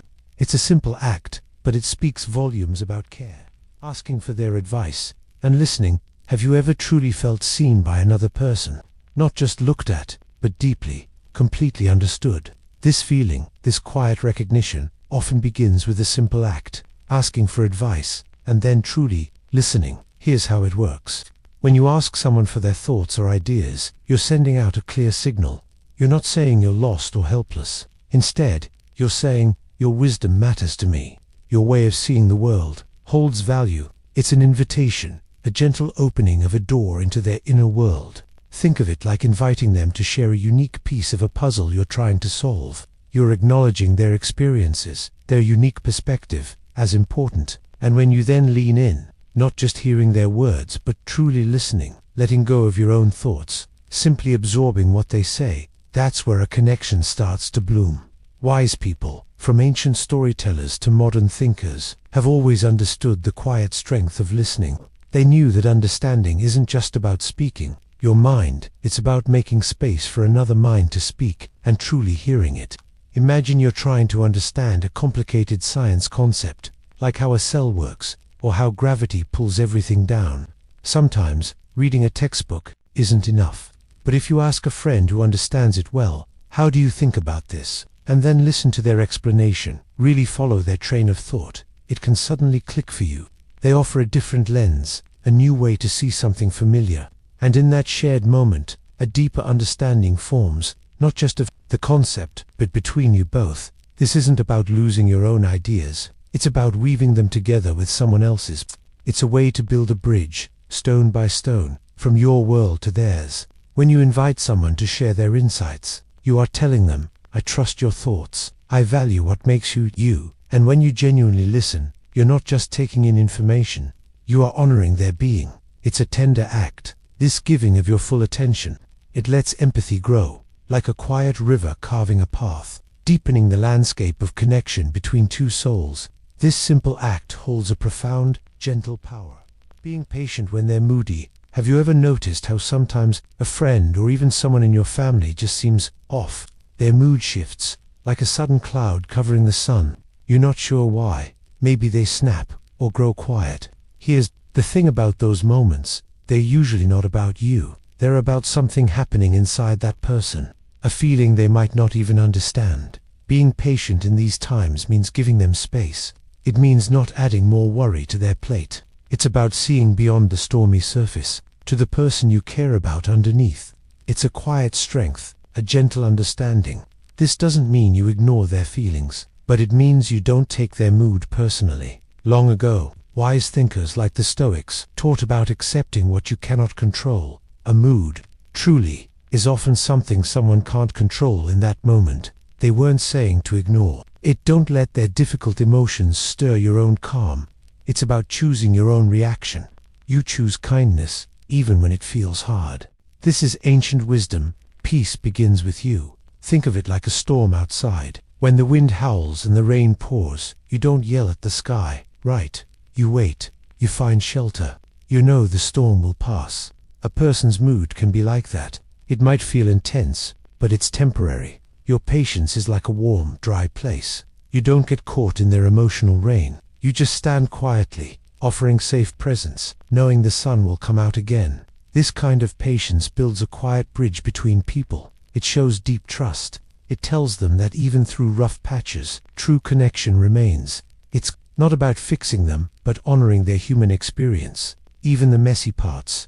And in that gentle waiting, something special grows. A love that understands. A bond not afraid of the clouds, knowing the sun always returns. Showing up early, just to say hi. Have you ever noticed how some moments just feel different, like they hold a quiet kind of magic? This idea, showing up early, just to say hi, isn't about being the first person everywhere. It's about those times you arrive a little before you need to, not for an assigned task, but just to share a quick hello, to catch someone's eye, to offer a warm smile before all the busy stuff begins. It's like setting a peaceful stage for a connection, showing you care about them even before the main event starts. Think about ancient times, before phones or packed schedules. People often connected simply by being together. The old Greek thinkers even had a word for a kind of warm, friendly love, philia. It wasn't always built on big, dramatic moments. Instead, it grew from quiet, shared presence. Giving someone your time, even a few minutes, before you even need to, says something huge. It shows respect and a gentle kind of care. It means you value the person, not just the event itself. Imagine you're walking into a new class. Everyone is finding their seats, and it feels a bit noisy. But then, a friend sees you, walks over before the bell rings, and just says, "Hey, glad you're here." It's not a big speech. It's just that small, noticing moment. Or think about a musician warming up before a big concert. Those quiet notes, those gentle stretches, They prepare everything for the beautiful music to come. Showing up early, just to say hi, is like that warm-up. It quietly tunes the connection. These small, early hellos aren't just polite. They are tiny acts of noticing, little whispers that say, I see you, you matter. It's about creating a soft space, a moment of calm, before the noise of the day begins. And often, the deepest, truest feelings start in these quiet, unasked-for moments. It's a gentle gift of presence, given freely, and it can mean more than any grand gesture, because it shows genuine, quiet care. Sharing your umbrella in the rain. Have you ever been caught outside, when the sky just opens up, suddenly pouring rain? That sudden chill, the rush to find cover. It feels a bit lonely, doesn't it, to be caught in the storm all by yourself? But here's the thing. What if someone simply walked over and offered to share their umbrella with you? It's more than just staying dry. Think about it. You're suddenly standing close, sharing a small warm space where you're both safe from the downpour. It's a small act, but it says something quiet and true. It says, I see you, and I want to share my comfort with you. For centuries, across different cultures, offering someone shelter has been a deep sign of welcome and care. It's a very old human feeling. This need to protect someone from hardship. Consider it like this. Imagine you're trying to understand a really confusing poem in English class. You're just stuck. Then, a friend sits next to you and starts to explain one line, softly, showing you a new way to see the words. They don't solve the whole poem for you, but they share their understanding, their clarity, in a moment when you felt lost. It's a tiny act, but it creates a feeling of being understood and supported. That's like the umbrella. It's not about grand gestures. It's about sharing comfort in a small, immediate way when it's truly needed. So, when you open your umbrella to someone, you're not just offering shelter from a few drops of water. You're offering a piece of your peace, a moment of quiet warmth in the middle of a cold, wet world. It shows you are willing to make room for someone else in your small, personal space. And sometimes, those tiny shared moments, those simple acts of comfort, are the ones that connect us most deeply. It's a gentle way of saying, you don't have to face this alone. Letting them talk about their passions. Have you ever really, truly listened to someone talk about something they absolutely love? Not just hearing their words, but actually watching them, feeling the energy they give off. Think about it. When someone gets to share what makes their heart sing, their eyes light up. Their voice might change, becoming more excited or soft. They come alive. It's like a hidden door opening, showing a part of their inner world. Here's the thing about this. We all, deep down, want to be seen. We want to be understood, especially when it comes to the things that truly matter to us. For a long time, even ancient thinkers noticed this. They wrote about how a real connection isn't just about what you say, but about how you listen. It's about giving someone the space to be themselves, especially when sharing something precious. Imagine your best friend telling you about their favorite video game, or a song that just blows them away. Maybe it's a sport they live for, or a hobby they spend hours on. They're not just giving you facts. They're sharing a part of their passion, a piece of their spirit. When you listen to them with genuine interest, you're sending a quiet message. I see that part of you, and it truly matters to me. Think of a garden. When you give a plant sunlight and water, it grows stronger. When you give someone your focused attention, letting their passions shine, their spirit grows. This isn't a trick to make someone like you. It's a gentle, powerful way to build a real connection. It shows deep respect and a true wish to know who they truly are.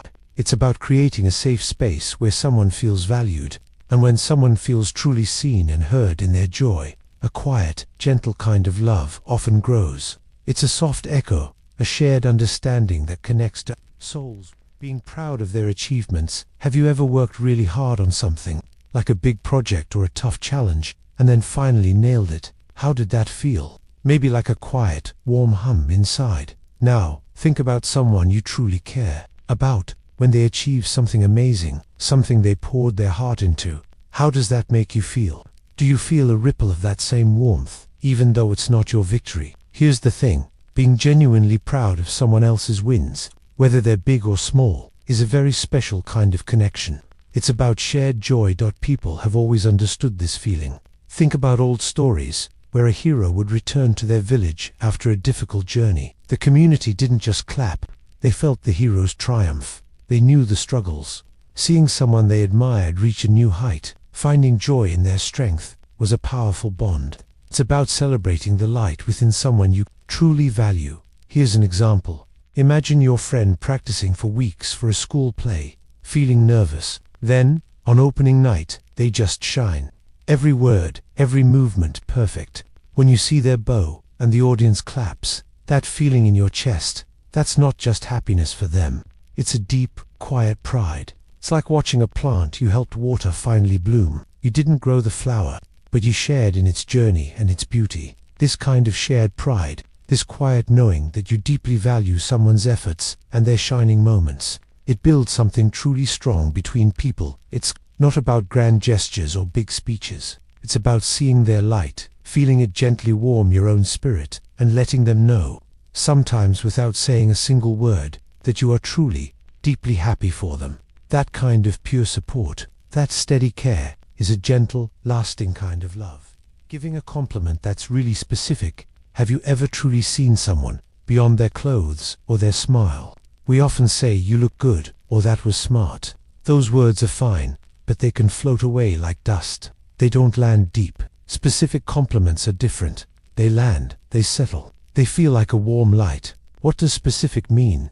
It means you truly noticed, not just the surface, but the quiet details. Like saying, "The way you held the door for the principal, even running late, showed real thoughtfulness." Or, "I admired how you kept trying that math problem, and then you solved it." It's about spotting a unique glimmer.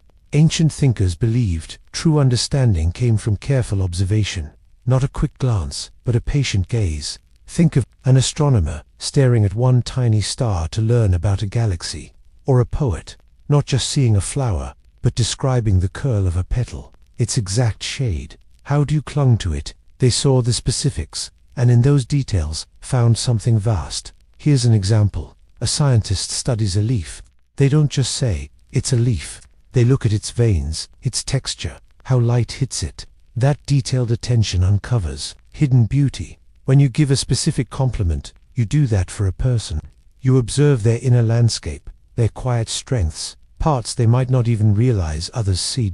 So when you speak a specific compliment, you do more than just say a kind word. You are saying, "I see you, truly, I see the unique way your mind works, or the kindness in your actions, or the quiet strength in your spirit." It's like gently tracing a line around the most beautiful part of a person's soul. That feeling of being deeply understood can blossom into something wonderful. It holds a gentle power.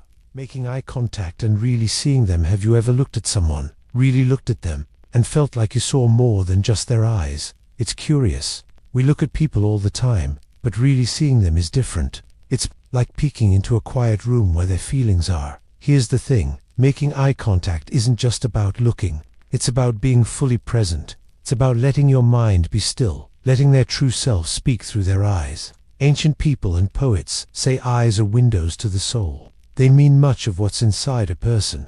Their spirit, their truth can be glimpsed there. It's not magic, but it feels a bit like it. Think about a painting. You might glance and say, "That's a tree." But if you stand there, truly look at the brushstrokes, the colors, how light hits, you start to see the artist's feelings, the story behind it. It's the same with a person's eyes. When you truly look, you're not just seeing the color. You might notice a flicker of worry, a hint of joy, or quiet sadness. This can help you. When you pause and truly see someone this way, they feel noticed. They feel understood, even without a word. It's powerful to know someone isn't just looking at you, but is looking into you with kindness. This deep seeing creates a silent bridge, and that's why it matters for love. It helps someone feel safe, valued, and connected to you, making them want to be close. Remembering what they don't like. Have you ever stopped to think about what truly builds a connection? We often focus on what to do for people, the nice things, the shared laughs, but sometimes the deepest understanding comes from knowing what not to do. It's about remembering what someone dislikes, what makes them uncomfortable, what bothers their spirit. Think about it. Knowing a person's favorite color is good, but knowing they really dislike a certain loud noise or a particular food shows a deeper care. It's not just about adding good things. It's about gently avoiding anything that might cause quiet worry. This idea isn't new. Ancient wisdom, like the golden rule in reverse, speaks to this truth. Don't do to others what you wouldn't want done to you. It's about respect. It's about seeing their inner self, even the stormy parts. Imagine a gardener. They know what kind of sun their plants need, but they also know what kills the plants. Things like too much water or certain bugs. It's not just about good soil. It's about protecting the plant from harm. In the same way, understanding someone's dislikes is like knowing their emotional bugs or what might be too much water for them. It shows you're watching their quiet worries, not just their loud joys. And that's why this matters so much. When you purposely avoid something someone dislikes, you are, in a quiet way, saying, I see you, I respect your peace. Your comfort matters to me, even in small details. It's a gentle act of protection, a quiet promise not to upset them. This thoughtful understanding builds trust more than anything else. It's not about huge actions. It's about the gentle, steady feeling of true care. It's a deep love that hears silence just as well as music.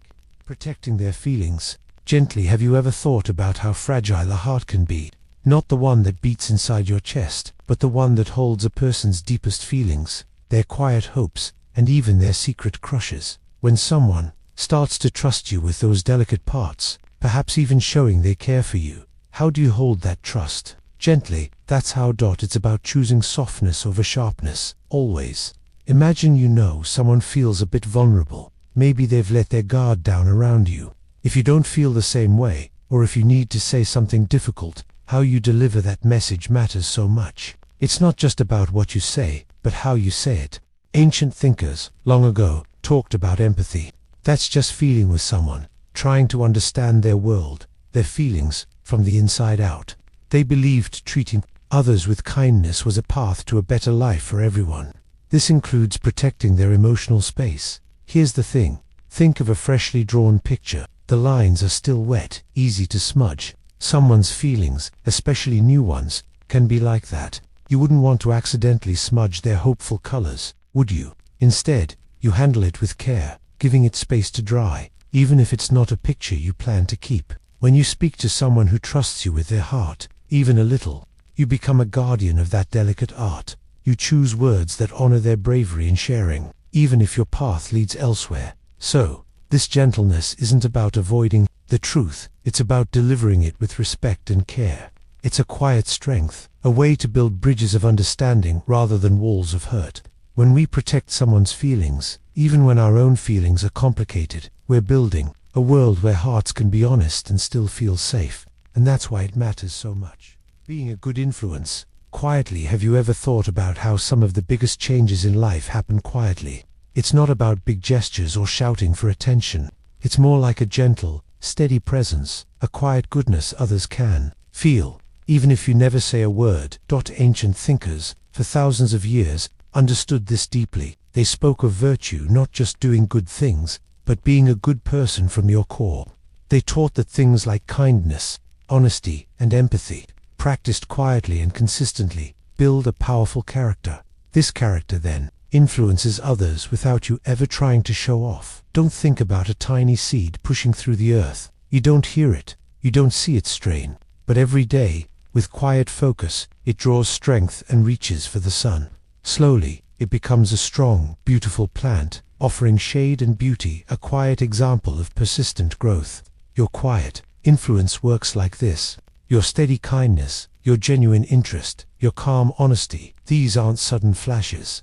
They are that gentle, constant growth, creating a sense of safety and respect around you. And here's the beautiful part. This kind of quiet influence doesn't demand anything back. It doesn't ask for praise or a reward. It just is, like a gentle, steady current. It invites others to trust, to open up, not because you told them to, but because your consistent, true self showed them a path. It reminds us that the deepest connections are often built not with a shout, but with a quiet, steady heart. Creating inside jokes no one else gets. Have you ever felt like you shared a secret language with just one other person? A code no one else could break, words that held meaning only for the two of you. This is the quiet magic of an inside joke. It's not just about a funny moment. It's about creating a tiny, private universe shared by two souls. Think about how humans have always sought connection, from ancient communities telling stories around a fire, to secret clubs with handshakes only members knew. We've always looked for ways to belong, to feel seen by a select few. An inside joke is a modern echo of that deep human need. It's a whisper that says, I remember this moment with you. I share this memory, this feeling, this laugh. It's a sign that you have a unique history, a shared journey that distinguishes your bond from all others. Here's an example. Maybe you and your best friend were walking home from school one day, and a tiny squirrel did something totally unexpected and hilarious, like trying to carry a pizza crust twice its size. Now, weeks later, when you pass a squirrel, you just glance at each other, and a small smile forms on your lips. That look, that unspoken understanding, that's your inside joke. No one else knows why you smiled, but you do. It's a reminder of a shared moment, a secret spark. This isn't just about laughter, though laughter is a wonderful part of it.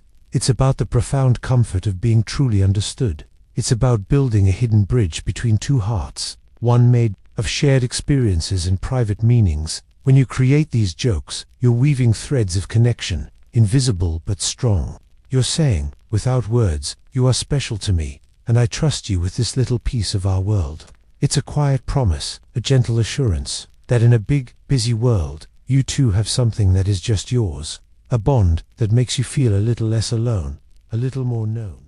Finding ways to make them smile unexpectedly. Have you ever noticed how a tiny, unexpected moment can completely change your day?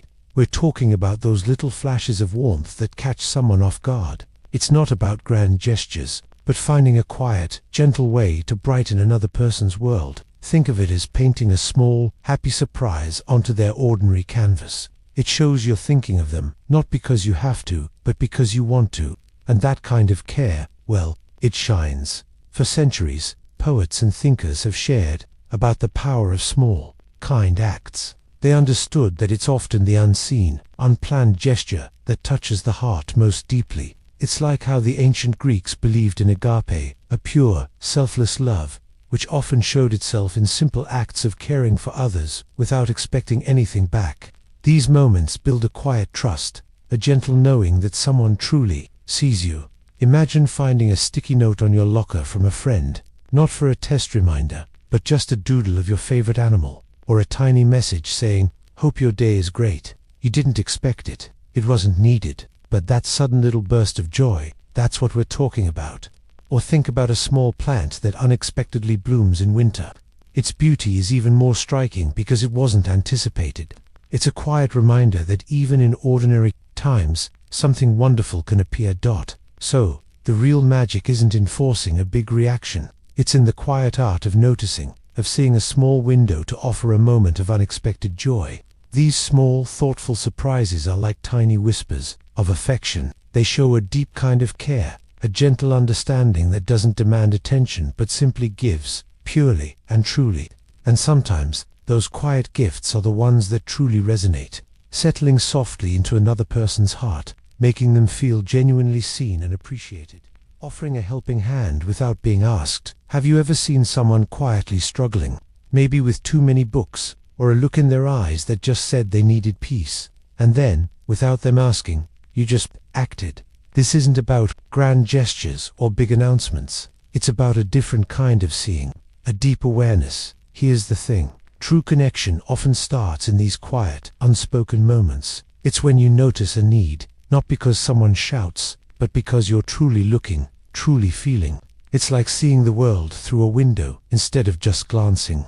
You see the small shifts, the subtle signs, and when you offer help, without being asked, it shows you weren't waiting to be told. You were already present. Many wise people, centuries ago, spoke about this quiet understanding. They believed the highest form of caring wasn't just giving what was asked, but anticipating what was needed before words formed. Imagine a tiny seed needing water. It doesn't ask out loud, but if you observe, you notice its leaves drooping. The soil dry by hand, reaching for the watering can, responds not to a plea, but to a deeper truth. Think about a friend who drops papers in the hallway. Before they can even sigh, you're already bending down, helping them gather the scattered pages. You don't ask if they need help. You simply offer it, a silent promise of support. This isn't just about picking up papers. It's about picking up on their moment of feeling overwhelmed. It's a quiet dance of care, and that's why it matters. This kind of help, given freely and without prompt, speaks volumes. It says, I see you, I understand, and I am here. It builds silent trust, a deep knowing that someone truly cares, not because they have to, but because they choose to. It's a gentle echo of kindness, heard not with ears, but with the heart, showing respect for their family and friends. Have you ever thought about how a person isn't just one person, but like a whole universe connected to others? We are all woven into something larger. Our friends, our families, they are the stars in our sky, the roots that hold us steady. So, when we want to truly connect with someone, to really see them, we have to look beyond just them. We have to see the people who shape them, the people they love and rely on. Ancient wisdom from many cultures often taught this. They knew that a person's spirit wasn't just in their own heart, but also in the hearts of their village, their tribe. To hurt one was to hurt the whole. To honor one was to honor all. It's a deep truth. We belong to each other in ways we sometimes forget. This idea is about understanding the deep connections that make someone who they are. Think of it like a beautiful, strong tree. You admire its leaves, its branches, its sturdy trunk. But the tree can only stand tall and grow because of its hidden roots, stretching deep into the soil. Those roots gather strength, they connect to the earth, and they support everything above. A person's family and friends are like those roots. To truly appreciate the tree, you must also respect the soil and the roots that nurture it. If you tried to pull at those roots, the tree would suffer. If you ignore them, you don't truly understand the tree's strength. When you show kindness, patience, and genuine interest in the people important to someone, you're not just being polite. You're showing that you understand how truly special they are, and that you respect the very fabric of their being. You're acknowledging the unseen forces that make them who they are. It's a quiet language of care. By honoring their circle, you honor them on a much deeper level. You're saying, I see not just who you are, but the love that surrounds you, the history that holds you. And in that moment, something beautiful can blossom, a bond built on understanding, respect, and a quiet sense of belonging. Being authentic, flaws and all. Have you ever felt like you needed to put on a mask? Like you had to be someone different to be liked, or to fit in? It's a common feeling, a quiet worry that whispers we aren't quite enough, just as we are. But here's a deep truth. The most beautiful connection often blooms when we stop pretending. To be authentic means to be truly, honestly, you. It's about letting your real self shine through. Not a perfect, polished version, but the whole, messy, wonderful you. Think of it like a beloved old book. It might have dogged pages or a worn cover, but those little imperfections tell a story. They show it's been read, loved, and lived with centuries ago. Ancient Greek thinkers carved words like know thyself above temples. This wasn't just about knowing your name or what you liked for dinner. It was a call to understand your deepest self, your strengths and your quirks, your shadows and your light.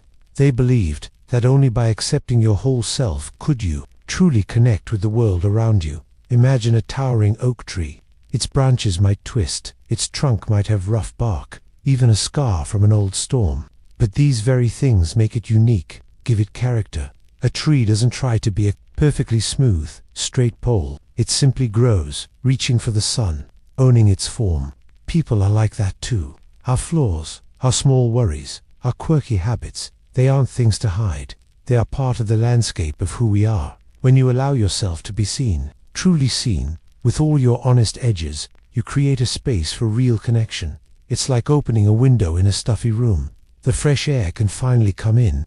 This isn't about being perfect, it's about being whole. And in that wholeness, there's a quiet, deep beauty that others can feel and fall in love with. It's a gentle invitation to see you, just as you are, letting them lead sometimes. Have you ever felt like you always had to be the one to decide? To pick the movie, or the game, or even the topic of conversation? There's a quiet strength in stepping back sometimes. It's about giving space, not just physically, but for someone else's thoughts, their ideas, their own path. It means trusting them to sometimes set the direction. This isn't about being weak or unsure. It's about true respect, about seeing the other person fully. It's letting their light shine, giving them room to express who they really are. Think about the ancient wisdom of balance. In many old stories, the wisest leaders weren't always the ones barking orders. They were the ones who knew when to listen, when to let their people find their way. There's a deep peace in letting go of the need to control everything. Some old philosophers spoke of effortless action, not doing nothing, but acting in a way that feels natural, allowing things to unfold, like a river finding its path around a stone, rather than trying to push through it. Imagine you're building something with a friend, maybe a fort or a model airplane. You both have ideas, but sometimes, instead of insisting on your plan, you let your friend take the lead on a section. Maybe they build a tower or design a secret entrance. You support their idea, you help make it happen, and what happens? You both feel more connected to the project and to each other. You see their creativity, and they see your trust. It's not about who's better, but about building something together where both feel valued. This kind of giving space, this gentle stepping back, creates a beautiful dance. It shows you value their voice, their choices, their unique way of seeing the world, and that's why it matters. When someone feels truly seen and trusted, a different kind of closeness can bloom. It's a connection built not on control, but on the quiet joy of shared freedom. It's a way of saying, I believe in you, and I want to walk beside you, not always in front. Being humble when you're good at something. Have you ever met someone who is truly brilliant at something? Maybe a sport, an art, or even just explaining complicated ideas, but they don't constantly talk about how amazing they are. And here's the thing, isn't it usually those people who you feel drawn to, who seem to shine brightest? It's like their skill is a quiet hum, not a loud shout. This is what we mean by being humble when you're good. It's not about pretending you're not good or hiding your talents. Instead, it's a deep understanding that your abilities are part of you, but they don't make you better than anyone else. It's about holding your gifts gently, not showing them off in a way that pushes others away. Think about the ancient Greek philosophers, like Socrates. He was known for his wisdom, but he famously said, I know that I know nothing. This wasn't him being silly. It was a profound humility. It meant that the more he learned, the more he understood how vast knowledge truly was, and how much more there was to discover. This made him curious, open, and someone people wanted to learn from. So, imagine a classmate who is an incredible artist. Their drawings are breathtaking, full of life and color. But instead of only showing off their best work, they might quietly help a friend who is struggling with shading, or genuinely admire another student's unique style, even if it's simple. They don't make others feel small or untalented. They lift them up. When you carry your talents with grace and humility, it creates a safe space around you. People feel seen, not judged. They feel comfortable approaching you, sharing their own dreams, and seeing your light as an invitation, not a challenge. And that's why it matters. This quiet strength, this gentle power, is deeply appealing. It whispers trust into the world, and that whisper can be a beautiful beginning for connection, for friendship, for love. It shows you value others as much as yourself. Not bragging about yourself all the time. Have you ever wondered what truly makes someone lean in, really listen, and feel a connection? It's not always the grand stories we tell about ourselves. Sometimes, it's the quiet space we create, the air we leave for others to breathe and share their own world. Here's the thing. When we constantly talk about our achievements, our cool stuff, or how great we are, it can feel like shining a spotlight only on ourselves. Imagine a powerful lighthouse. Its light is amazing, strong, but if it never stops sweeping around, always pointing directly at you, it can become blinding. You stop seeing anything else. People might start to feel like there's no room for them to shine, or even just to be seen. Ancient thinkers, thousands of years ago, understood this. Wise people, like some Greek philosophers, talked about humility and the power of listening. They knew true wisdom wasn't just about showing off what you knew.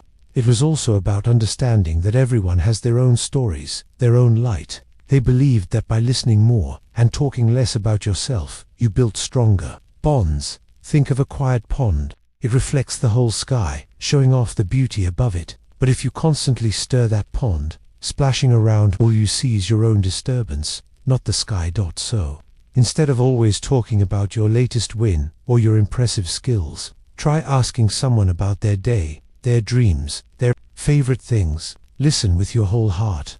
This can help you create a space where another person feels seen, valued, and genuinely understood. And that's beautiful. It allows for a deeper kind of magic to unfold, a quiet knowing that often feels more like love than anything boastful ever could. It's in the quiet listening that hearts truly connect. Finding ways to spend time that aren't just dates have You ever wondered what truly builds a connection between two people, beyond the special dinners or movie nights? We often think of dates as the main way to spend time, as if they're the only building blocks for a bond. But here's the thing, deep feelings often grow not in the spotlight of a planned outing, but in the quiet, everyday moments. Think about how people used to live, long ago. Communities spent time together by simply sharing life. People helped each other with tasks, shared stories, or walked home together. They didn't need grand plans to connect. Their bond grew from being present, side by side, in the ordinary parts of existence.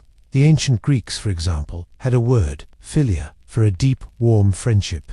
It was about seeing someone's true self through shared experiences and mutual respect, not just a romantic spark. It showed who they really were when they weren't trying to impress.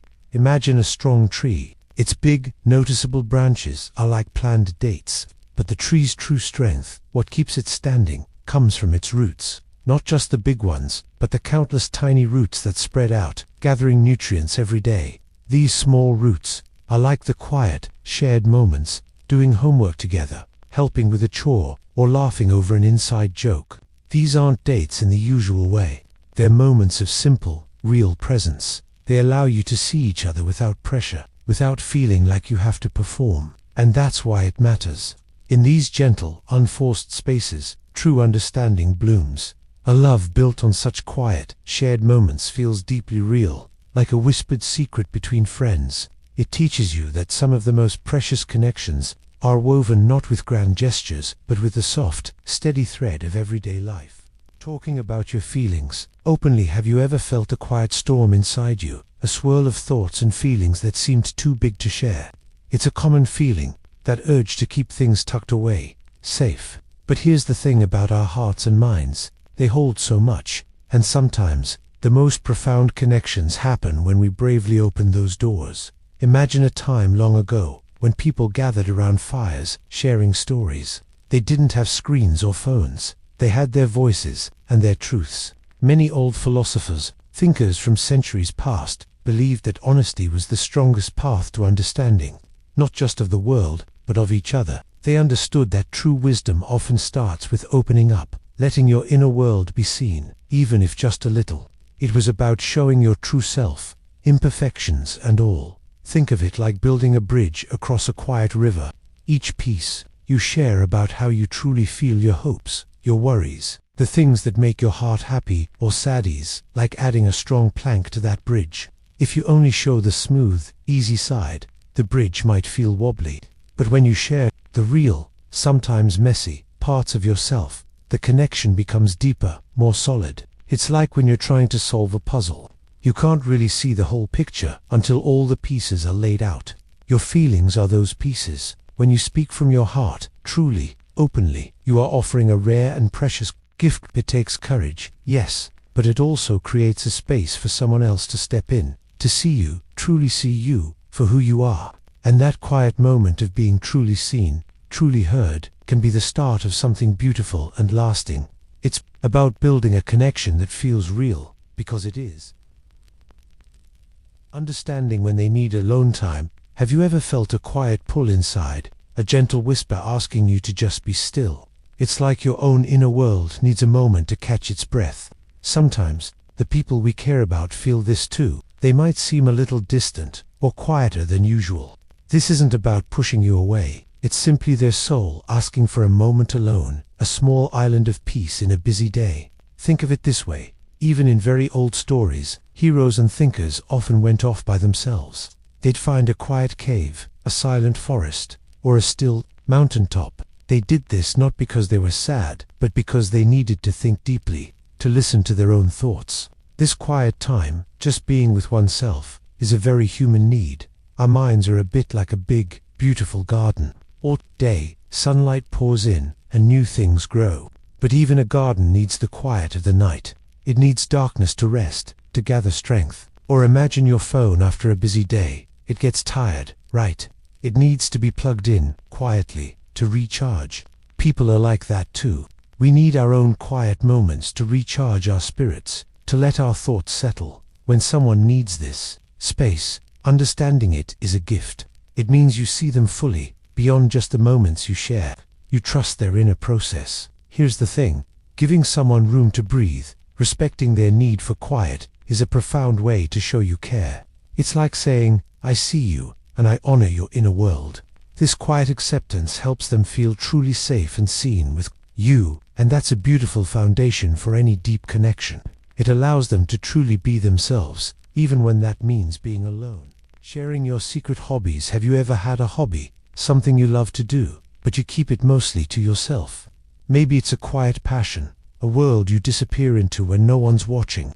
It could be drawing comics late at night, writing secret stories, building intricate miniature models, or even just carefully collecting unusual bottle caps. These are like hidden rooms, secret gardens of your soul, full of things only you truly know about. Here's the thing, letting someone into that private space, sharing those deeply personal interests, can be a quiet but powerful way to connect. It shows a special kind of trust. It's not about showing off what you can do. Instead, it's about opening a window to who you truly are, beyond the everyday stuff everyone already sees.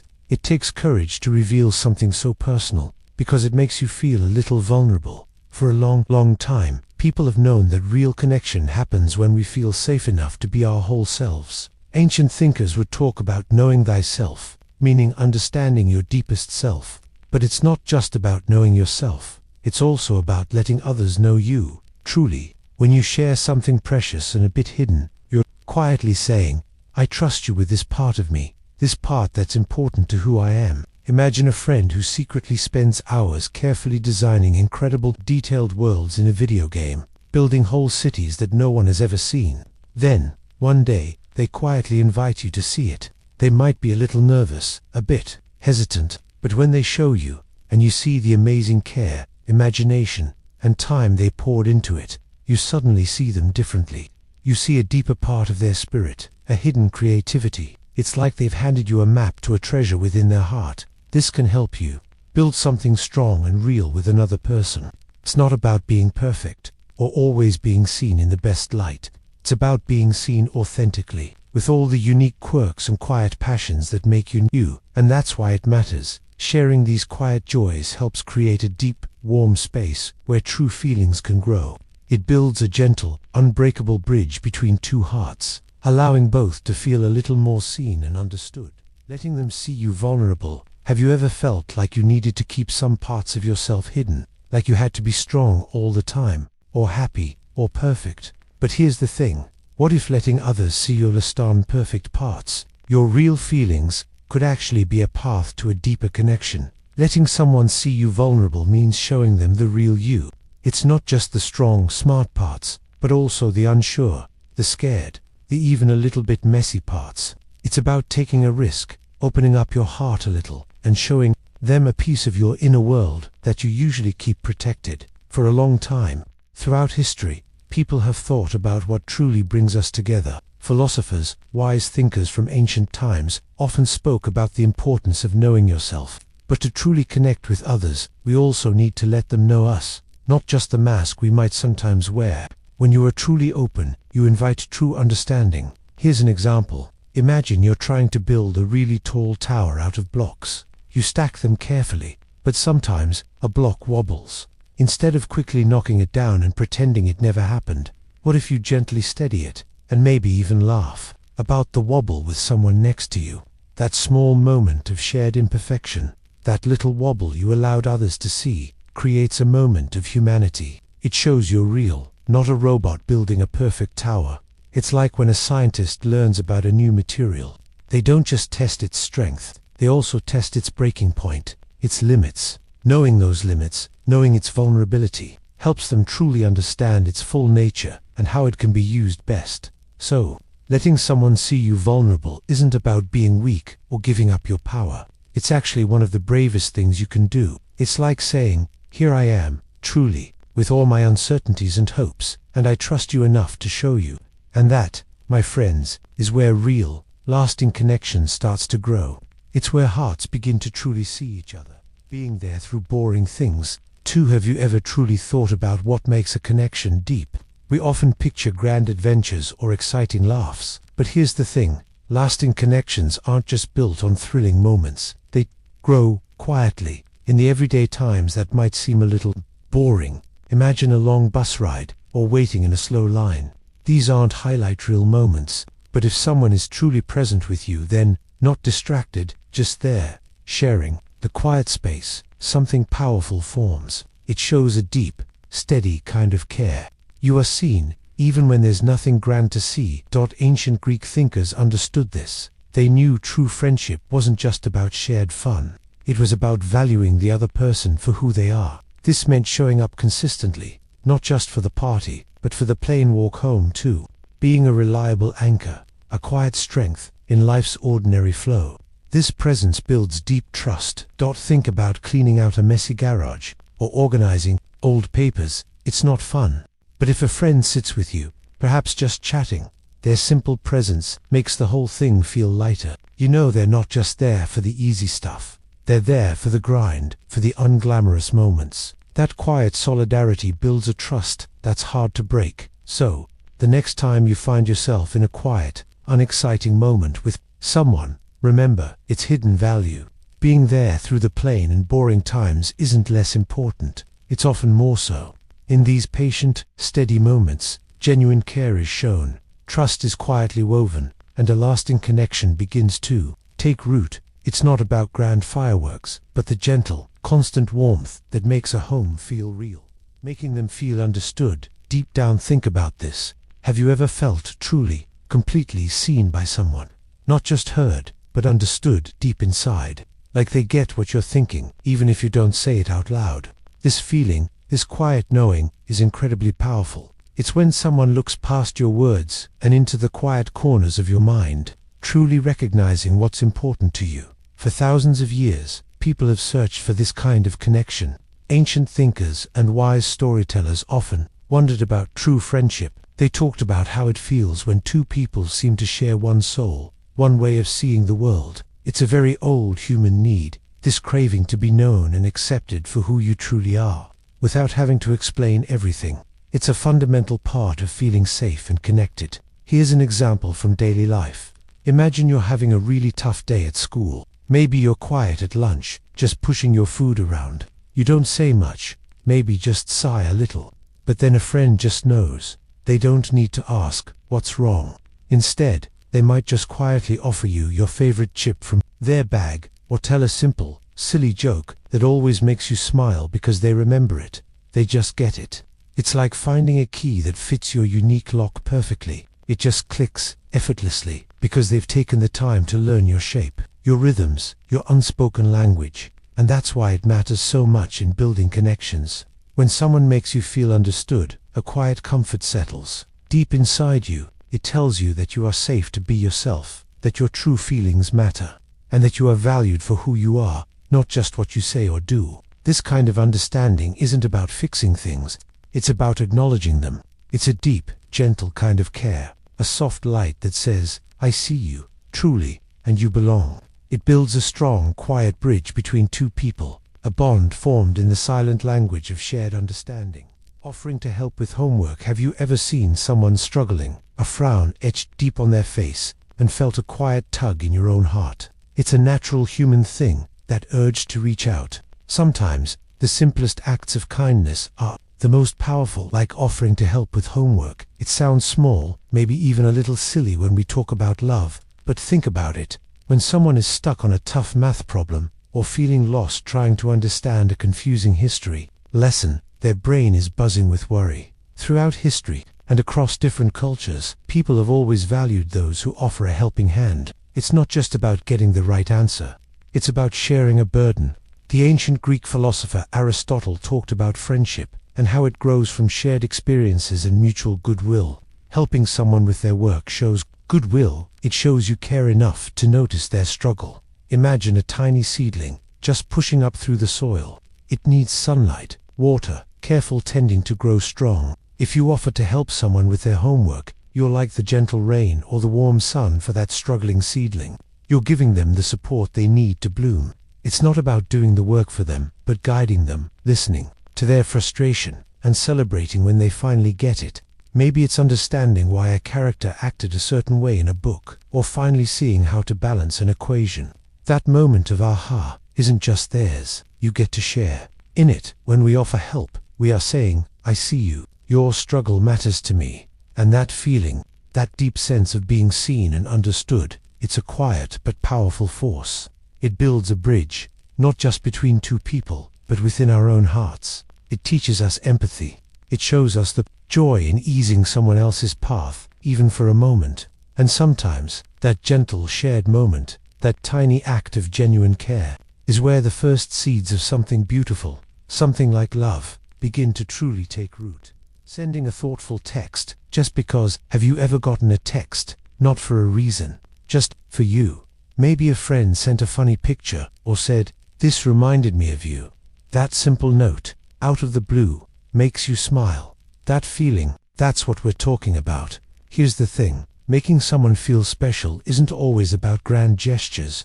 It's about small, unexpected moments of thoughtfulness. Imagine a text like, "Hope your day is going well," or "Saw this cool thing and thought of you."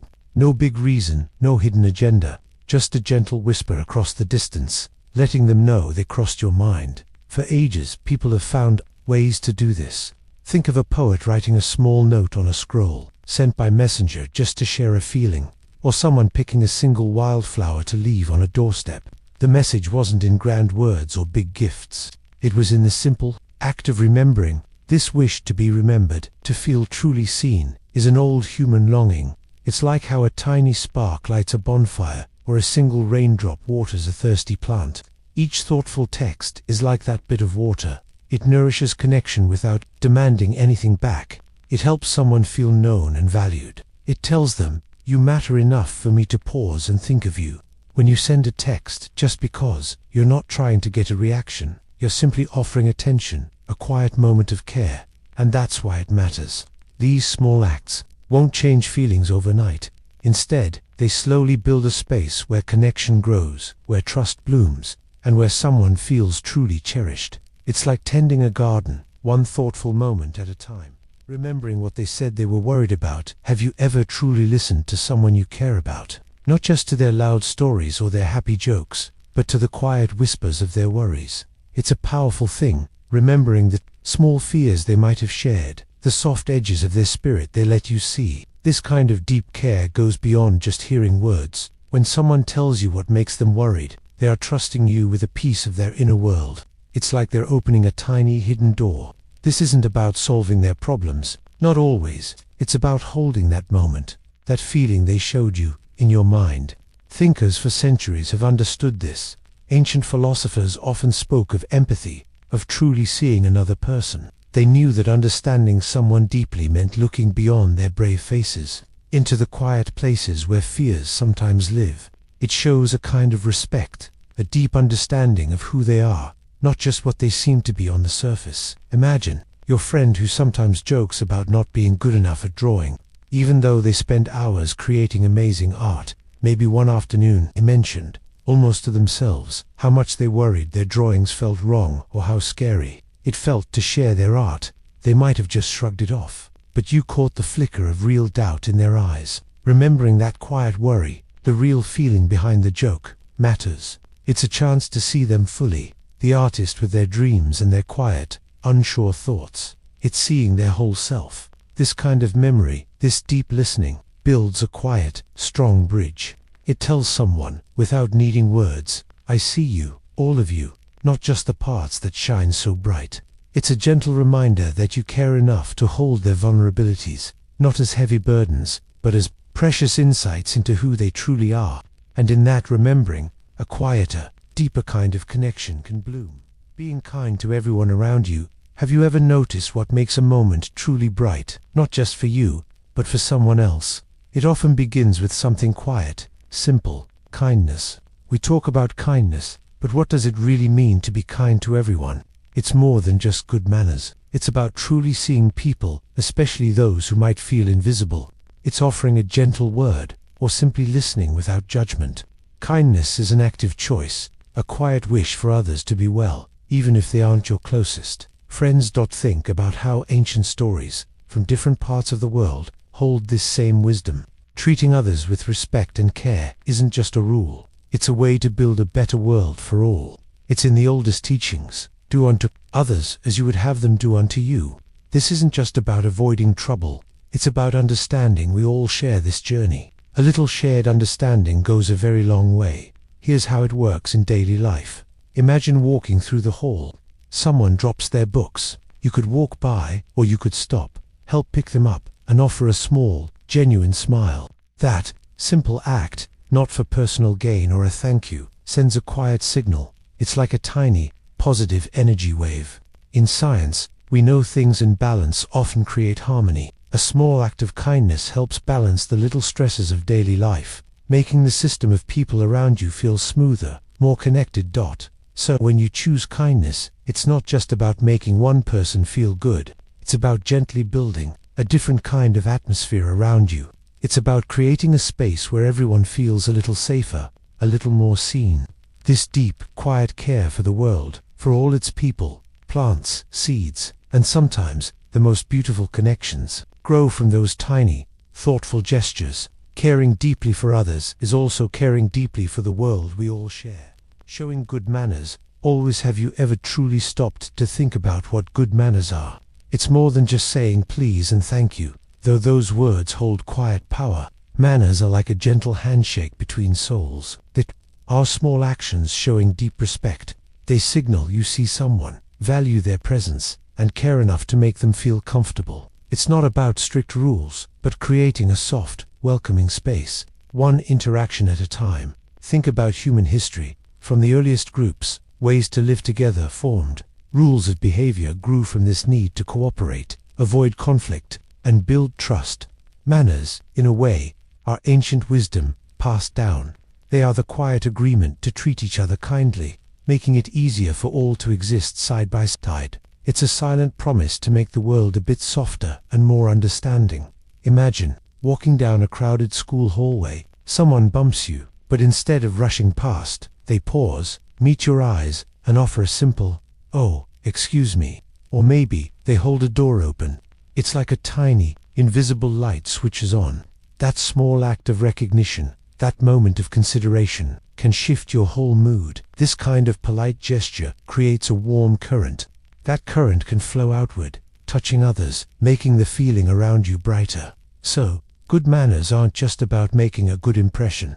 They are about being a source of quiet strength and warmth. When you choose to be considerate, to speak kindly, to offer a helping hand, you're not just being polite. You're showing the world, and those around you, that you understand the delicate art of human connection. You're letting them know they are worthy of your gentle care. And in that gentle care, a deeper appreciation, a quiet connection, can truly begin to blossom. Being dependable, like the sunrise. Have you ever truly thought about the sunrise? Every single morning, it arrives, not sometimes, not just on good days, but without fail. It's a quiet, steady promise, painting the sky with light. This isn't just a pretty sight, it's a powerful idea about what it means to be truly dependable. Being dependable means being like that sunrise. It means showing up, consistently, for the people who matter. It's about being someone others can count on, knowing you'll be there. Not just for big, exciting moments, but for the quiet, everyday ones too. Long ago, people relied on the sun's steady cycle for everything. They planned their lives around its predictable return. This wasn't about romance, but about a deep, basic trust in consistency. That kind of trust builds a feeling of safety. Here's the thing. People feel safe and cared for when they know someone is consistently present. Imagine a friend who always listens when you need to talk, or remembers what's important to you. It's not about grand, flashy gestures. It's about small, steady actions that add up. It's like a quiet, comforting hum in the background of your life. When you're dependable, you offer that calm certainty. You become a steady light, a gentle anchor in a sometimes changeable world. So, when we talk about someone falling in love, think about this. It's not always about fireworks. Often, it's about the steady glow of knowing someone is reliably, gently, truly there. It's about building a trust so deep, it feels as natural and comforting as the sun rising each morning, bringing light and warmth without needing applause. That steady presence can feel like home. Encouraging their talents. Have you ever watched someone do something they truly love? Not just like, but love. Maybe they're drawing, or playing music, or solving a tricky math problem, and their whole face lights up. There's a quiet energy around them, a spark. Here's the thing, that spark is their talent, their unique gift. And when we really care about someone, part of that caring means helping that spark grow brighter. It's not about trying to change them into something they're not, but about seeing the amazing parts that are already there and giving them space to shine. For centuries, people have thought about what makes a person truly flourish. It's not just about having what you need, but about becoming who you're meant to be. Think of it like a tiny seed. That seed holds the promise of a grand, strong oak tree. But it can't become that tree all on its own. It needs certain things: good soil to root in, warm sunlight to soak up, and clean water to drink. Without these, the seed might just stay small, never reaching its full potential. Our talents are a lot like those seeds. They are inside us, full of possibility. And when you encourage someone's talent, you become their sunlight and their water. When you tell a friend, "That story you wrote was amazing, you should definitely keep writing," or "Your idea for fixing that problem was really smart," you are nurturing their seed. You're giving them the warmth of belief and the water of support. You help them feel seen, capable, and brave enough to try. Maybe you offer to listen to their new song, or you cheer for their efforts in a sport, even if they don't win. These small actions are huge, and what happens when you do this? When you help someone's inner tree grow, something beautiful unfolds. You're not just helping them, you're building a deeper kind of trust. It shows you really see them, down to their true self, not just the outside stuff. It's a quiet way of saying, "I believe in you, and I celebrate the unique light you bring to the world." That kind of belief makes a connection strong, helping both of you bloom. It's a powerful act of love, seeing and supporting the very best in another human being, celebrating their small wins. Have you ever thought about what truly makes someone feel seen?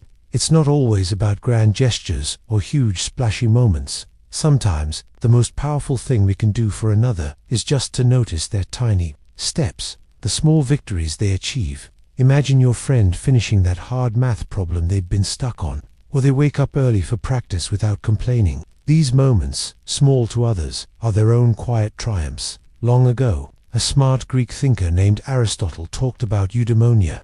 It's a big word, but it means living well, or human flourishing. He believed true happiness wasn't just a feeling, but something built, stone by stone, by doing good things daily. So, when we celebrate someone's small wins, we help them see their own path to this good life. We show them we believe in their journey, no matter how small the steps seem. Think about a tiny seed you plant. It doesn't instantly become a giant tree, right? First, it sprouts. Then, a little stem pushes up. Then a few tiny leaves unfurl. Each moment is a small win for the plant. As the gardener, you'd watch with hope, excited for each new leaf, each bit of growth. It's the same with people. When your friend learns a tricky chord on their guitar, or when they quietly speak up in class after being shy, these are like the first, hopeful leaves on a new plant. They might seem small, but to the person, they're often huge. They show a step forward. Noticing these quiet moments builds a bridge. It's a gentle way of telling them, "I see you. I see your effort. I value your growth." It's a quiet way of saying, "You matter to me," not just for big accomplishments, but for who you are becoming, little by little. This kind of gentle support can be like soft sunlight, helping a fragile seed grow strong. It helps someone feel safe, truly seen, and deeply valued. This is a quiet, deep love, offering comfort when they're sad. Have you ever seen someone you care about with tears in their eyes, their shoulders slumped, feeling small and lost? What do you do in that moment? It's a quiet, tender space, isn't it? When a heart is heavy, comfort isn't about finding quick answers or trying to erase the sadness. Here's the thing, it's about making space for that sadness. It's about letting someone know they don't have to carry their heavy feelings all alone. It's a gentle, steady presence, a quiet understanding that says, "I see you, and it's okay to feel this way." Think about ancient times, or even stories from long ago. People have always gathered around those who grieve or hurt. This idea of sharing pain, of not facing sorrow in isolation, is as old as humanity itself. Philosophers have often spoken of sympathy or compassion, not just feeling for someone, but feeling with them. It's a deep, human echo that connects us all. It reminds us we are woven together in this life. Imagine a tiny bird, caught in a sudden storm. It's scared and trembling. You don't try to stop the wind or dry the rain. Instead, you might gently cup your hands around it, giving it a warm, safe shelter until the storm passes. That's a bit like offering comfort. You're not fixing the storm in their mind, but you're being a safe place, a quiet refuge. You are simply there, a steady point in their swirling world. This gentle holding, this quiet patience, can be a powerful force. It shows a kind of love that doesn't demand, doesn't judge, but simply is. When you offer comfort, you're building a hidden bridge between two hearts. You're showing that connection is strong enough to bear even the heaviest weights, and that's why it matters.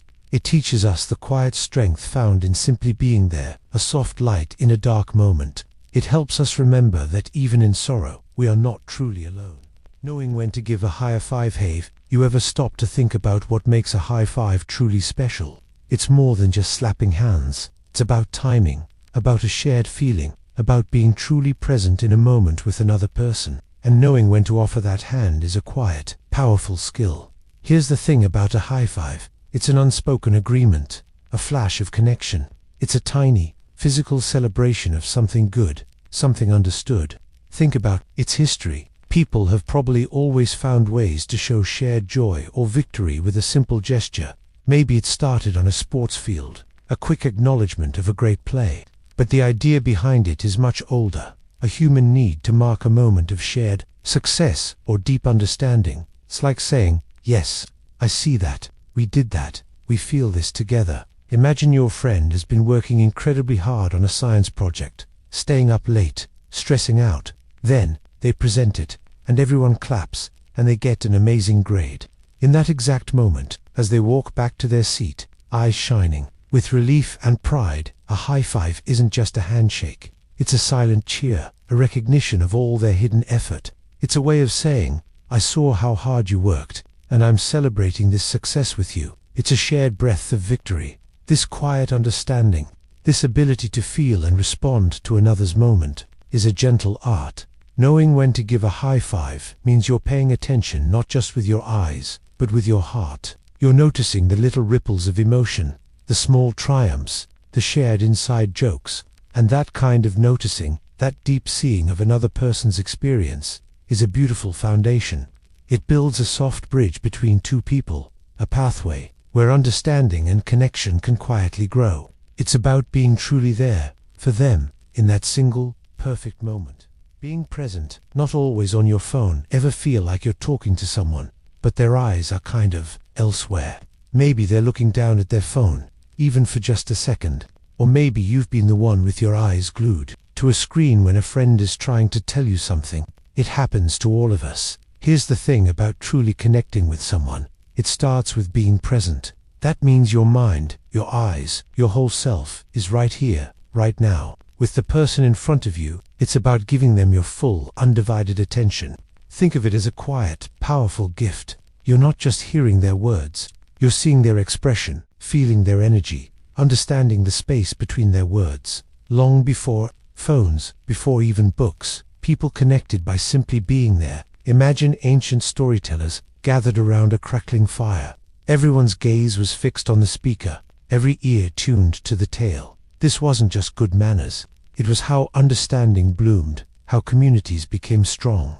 Philosophers, even thousands of years ago, talked about the importance of truly existing in the moment. It wasn't about being the smartest or the funniest. It was about simply being there, really seeing and acknowledging the other person. Here's an example from daily life. Imagine you're trying to share a big win, like seeing a tough history test, or maybe a small worry that's been on your mind. If your friend is constantly glancing at their phone, even a quick peek, a tiny part of your story seems to vanish into thin air. It feels like they're only half listening.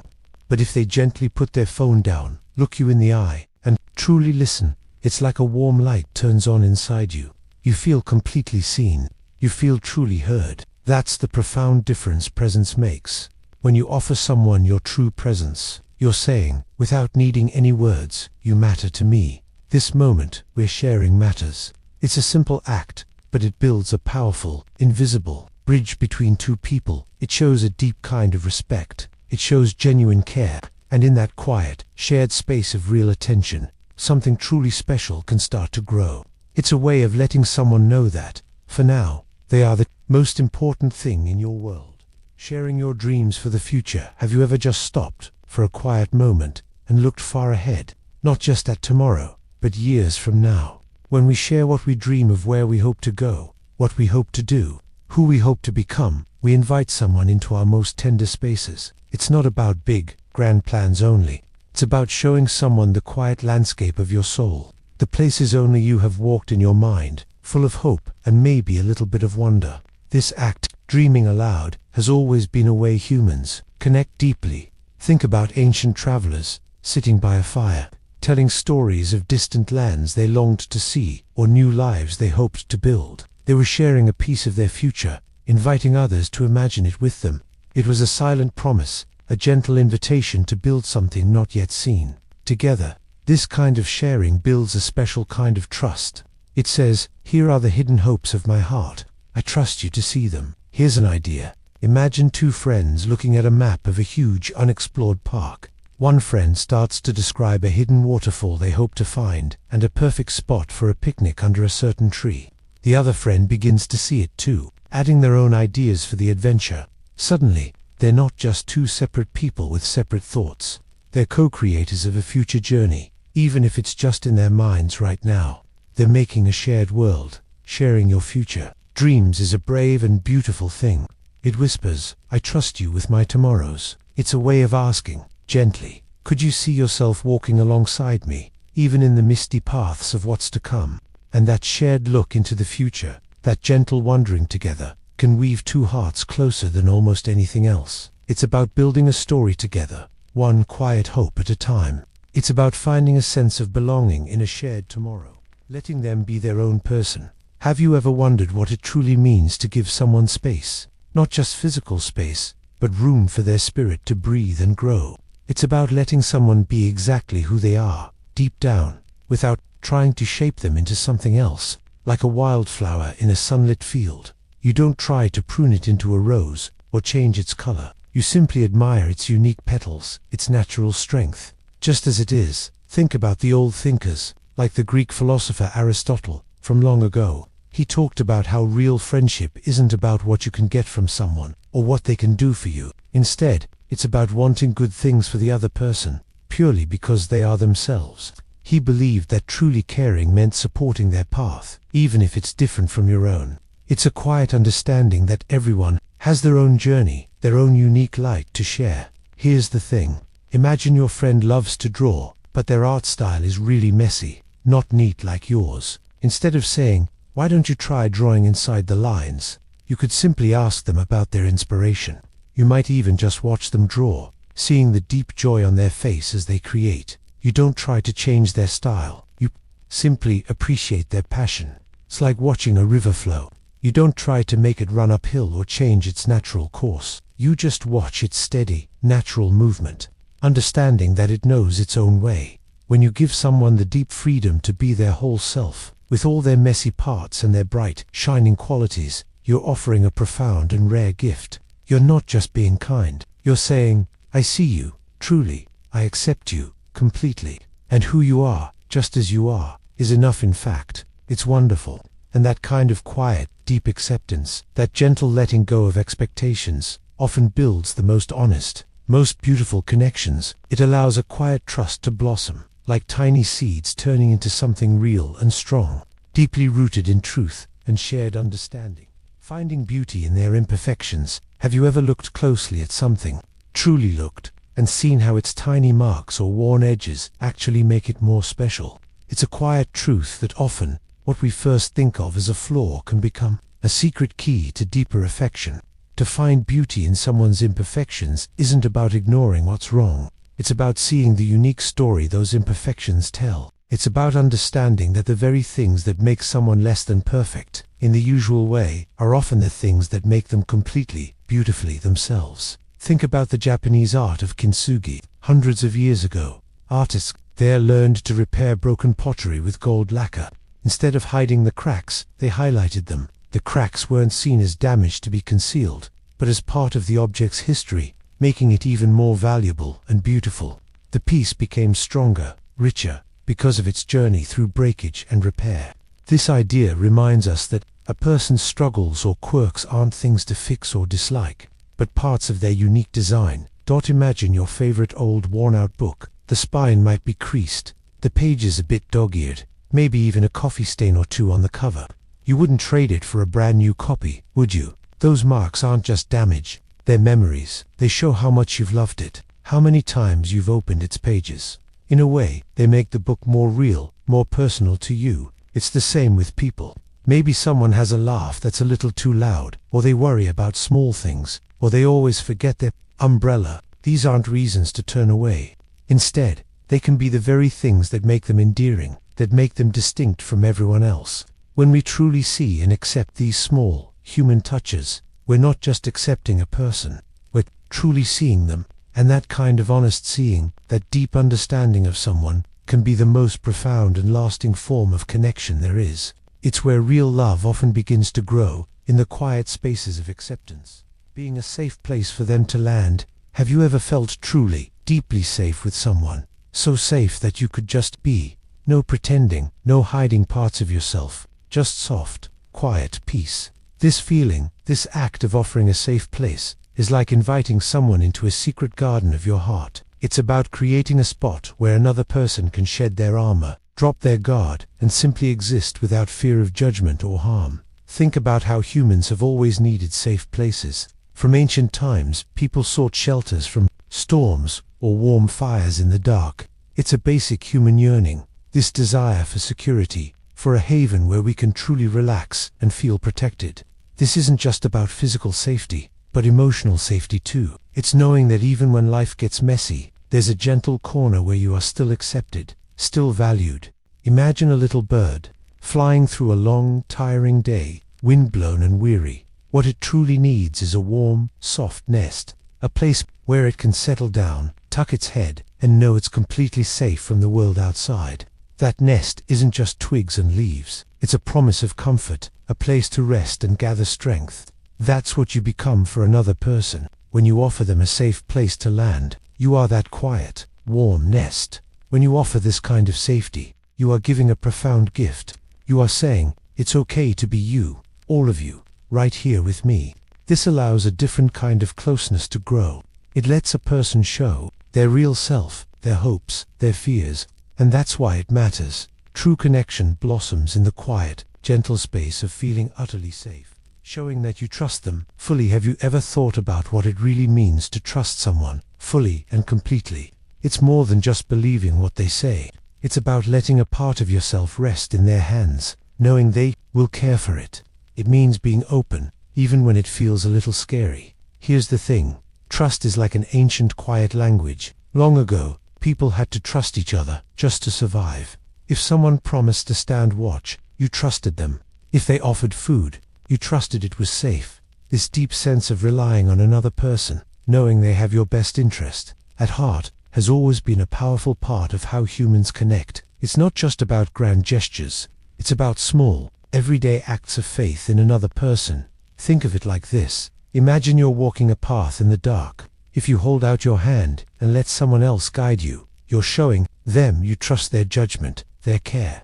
You're letting go of control, believing they will lead you safely. It's like planting a tiny seed in rich, dark soil. You have to trust that the soil will nourish it, that the sun and rain will come, and that it has what it needs to grow into something strong and beautiful. And that's why it matters so much in how we feel about others. When you offer someone your trust, you're not just saying I believe you, you're saying I see you, I value you, I feel safe enough to be myself with you. This creates a gentle, strong space between two people. It makes them feel truly seen and understood, like a quiet song that only they can hear. When you trust someone fully, you give them a special gift, the freedom to be truly themselves with you, without fear. This deep, open space is where true, lasting connection can begin to bloom, making them feel valued. Always. Have you ever felt truly seen? Not just looked at, but deeply understood, like every part of you truly matters. This feeling of being valued is like a quiet song played just for you. It's a core human need, a soft whisper inside us all asking, am I important here? For a long time, people have understood this. Even ancient thinkers knew that strong communities grew when everyone felt respected and important. They saw that when people felt valued, they could be their true selves, share more, and feel safe. It's not about huge gestures, but about steady, kind attention. Here's how it works. Think about a time you worked hard on something, a school project, maybe, or helping a friend. If someone simply said, "Wow, you really put a lot of effort into that. I noticed your dedication. Didn't that feel good?" It wasn't just praise for the result. It was a recognition of your work, your spirit, your presence. It's like a plant. It needs the right light and water to grow. People are like that too. We need our feelings seen, our unique selves recognized. When you value someone, you're giving them what they need for their spirit to grow and shine. You're seeing their inner world, which helps them bloom. So, to make someone feel valued, you learn to see past the everyday. You look for their quiet strengths, their honest thoughts, the things that make them uniquely themselves. It's a constant act of noticing, of listening, of showing through your actions that their presence makes your world, and the world around them, a little brighter. When we value others, we help them stand taller, and in doing so, we often find ourselves standing taller too. This is a way to nurture the human spirit, both theirs and your own. Letting your guard down around them. We all carry invisible shields, don't we? Walls built around our hearts, often without us knowing. But what happens when we choose to lower those walls for someone? This is letting your guard down. It means bravely showing who you truly are, sharing your real thoughts, quiet hopes, and the small worries usually kept hidden. It's trusting them enough to see the parts of you that aren't perfect, the parts that feel a little fragile. This act of openness, though scary, is deeply powerful. Think about people from long ago. Even in ancient times, wise thinkers knew true connection couldn't grow if people stayed hidden. They understood real friendship, real love, depended on trust. It's a truth as old as humanity. To truly connect, we must allow ourselves to be seen. And to be seen, we must be willing to open up, to let go of what holds us back. Consider a tiny seed buried in the earth. It's closed tight, holding all its potential safe inside. But to grow into a strong, beautiful plant, it has to break open. It lets go of its hard shell and reaches out, vulnerable to the soil and the sun. This is a lot like letting your guard down. When you share your true self, even the parts you protect, it creates space for something amazing to grow. It's like stepping out from behind a curtain, allowing the light to truly reach you. It's a quiet, brave choice. This openness, and here's what can happen. When you show your true self, it creates a warm, safe place. It invites the other person to feel comfortable enough to be themselves too. In that shared space, built on trust and realness, a deep connection can slowly, gently begin to bloom. Real love isn't about being flawless. It's about being real and being seen for who you genuinely are. Being curious about their world. Have you ever thought about what it means to truly see another person? It's more than just looking at them. It's about being curious, like a gentle explorer. You want to know what makes their eyes light up, what makes their heart feel heavy. It's about understanding the quiet corners of their mind, where their thoughts wander. Long ago, wise people like ancient Greek philosophers talked about knowing thyself. But what about knowing others? They understood that truly connecting starts with a deep, honest curiosity. Not just asking questions, but really listening for the story beneath the words. It's how we build bridges between our inner worlds. Think of it like this. Imagine you're walking through a forest you've never seen before. You could just walk straight through, noticing only the path. Or, you could pause. You could wonder about the old oak tree, how many seasons it has seen, what tiny creatures live in its bark. You might notice the way light falls through the leaves, or the sound of a hidden stream.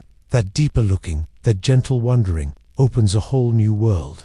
It's the same when you are curious about a person. You don't just see their face, you start to see the quiet, beautiful landscape of their soul. When you truly take the time to be curious about someone else's world, you're offering them a precious gift. You're telling them, without saying a word, that they matter, that their thoughts and feelings are worthy of exploration. And in that quiet exploration, something beautiful begins to grow, a kind of deep respect and understanding. It's a way of saying, I see you, and I want to know more. Making them feel smart and heard. Have you ever shared a thought that felt truly important, and the person you were talking to really listened? Not just waited to speak, but truly leaned in. asking questions, making what you said matter. That feeling is powerful. It's like a quiet light turning on inside you. Here's the thing. Making someone feel loved isn't just about grand gestures or sweet words. Often, it's about the simple, deep act of seeing their mind, truly hearing their thoughts. When you make someone feel smart and heard, you are telling them, without a word, I value you. I value your ideas, your way of thinking. This idea has been around a long, long time. Think about ancient Greek thinkers like Socrates. He would ask questions, not just to show what he knew, but to help others think deeper, explore their own ideas. He made them feel smart because he respected their ability to reason and discover. It wasn't about him having all the answers. It was about honoring the other person's journey of thought. Imagine trying to solve a tricky math problem, or build something cool for a science project. You have an idea, maybe a bit messy, but it's yours. If someone genuinely listens, or helps you make it clearer, you feel a connection. You feel like a true partner in thinking. It's not just about getting the right answer. It's about the shared journey. It makes you feel respected, like your unique way of seeing things is important. So, when you truly listen, asking thoughtful questions, and showing you care about someone's thoughts, you do more than just be polite. You build a bridge between your minds. You tell them their inner world matters. That quiet respect for their intelligence and perspective is a beautiful, lasting gift. It can grow into a deep, true connection. You've shown them you see them deeply for who they are inside. Finding shared silence that feels good. Have you ever been with someone and there's no talking, no music, just quiet, and it feels completely okay, even good? Sometimes silence can feel awkward, like you should say something. But there's another kind of quiet. This is about finding shared silence that feels right, like a warm blanket. It's a deep, calm space where words aren't needed, but connection still hums. Here's the thing. Real closeness isn't always about what you say. It's often about what you don't need to say. Think about old wisdom. Many philosophies, from Zen teachings to Greek thinkers, valued silence not as emptiness, but as a full space. They saw it as a place to truly listen, to feelings, to the world, and to each other without words. It's like a secret language, understood without speaking. Imagine sitting on a porch with your best friend, watching rain fall. Neither of you needs to talk. You're just there, together, sharing that moment. Or maybe walking your dog early, both enjoying the quiet peace. That shared quiet isn't empty. It's filled with comfort and trust. It tells you that person feels safe, and you feel safe with them. It shows understanding beyond everyday talk. This might work for you, when you can simply exist next to someone without pressure to fill every space with noise. That's a beautiful sign. It means your spirits are at peace with each other. It means you've built something strong, where just being is enough, and that's why it matters. Love grows, not just in spoken words, but in the comforting, unspoken understanding of shared, good silence. Being truly interested in their story. Have you ever felt like someone was truly listening to you? Not just hearing the sounds, but really seeing you, the person behind the words. That quiet feeling, that sense of being understood, is a powerful thing. Here's the thing about being truly interested in someone's story. It's not just polite nodding. It's a deep kind of curiosity, a gentle leaning in with your mind and heart. Imagine opening up an old, fascinating book. You don't just skim the pages, you pause on certain words, you wonder about the characters, you try to feel what they felt. Being interested in someone's story is like that. It's wanting to know not just what happened, but why it mattered to them. Think about people from long ago. In ancient times, and even today in many cultures, sharing stories around a fire was how people learned and connected. There wasn't a screen or 1,000 distractions. There was just the voice, the shared silence, and the act of truly listening. Philosophers like Socrates, thousands of years ago, didn't just give answers. He asked questions. He listened carefully to what people said, trying to understand their deepest thoughts. He believed that by listening to each other, we could find wisdom together. It's a very old human need, this wish to be heard, to be understood. When you listen with such a calm, open heart, you offer a special gift. You create a safe space where another person can truly be themselves. It's like offering a quiet light, allowing them to feel seen, to feel important. And in that shared understanding, something beautiful can grow. It's a soft connection, built not just from words, but from the simple, honest wish to know another's world. Offering a genuine thank you. Have you ever really thought about what a thank you means? It's so much more than just a polite phrase we say. Sometimes we say it quickly, without much thought. But a genuine thank you, the kind that comes from deep inside, is powerful. It's like a soft, warm light that can connect to people. Here's the thing, when someone does something kind for you, they share a part of themselves. They give their time, their effort, or their care. A genuine thank you isn't just about acknowledging what they did, it acknowledges them. It sees their heart in their action. Ancient wise people wrote about gratitude. They knew that thanking someone deeply wasn't just about good manners. It was how people built strong groups. It made everyone feel seen, like quiet threads connecting us. Think of it this way. Imagine you've worked hard on a drawing, and you show it to a friend.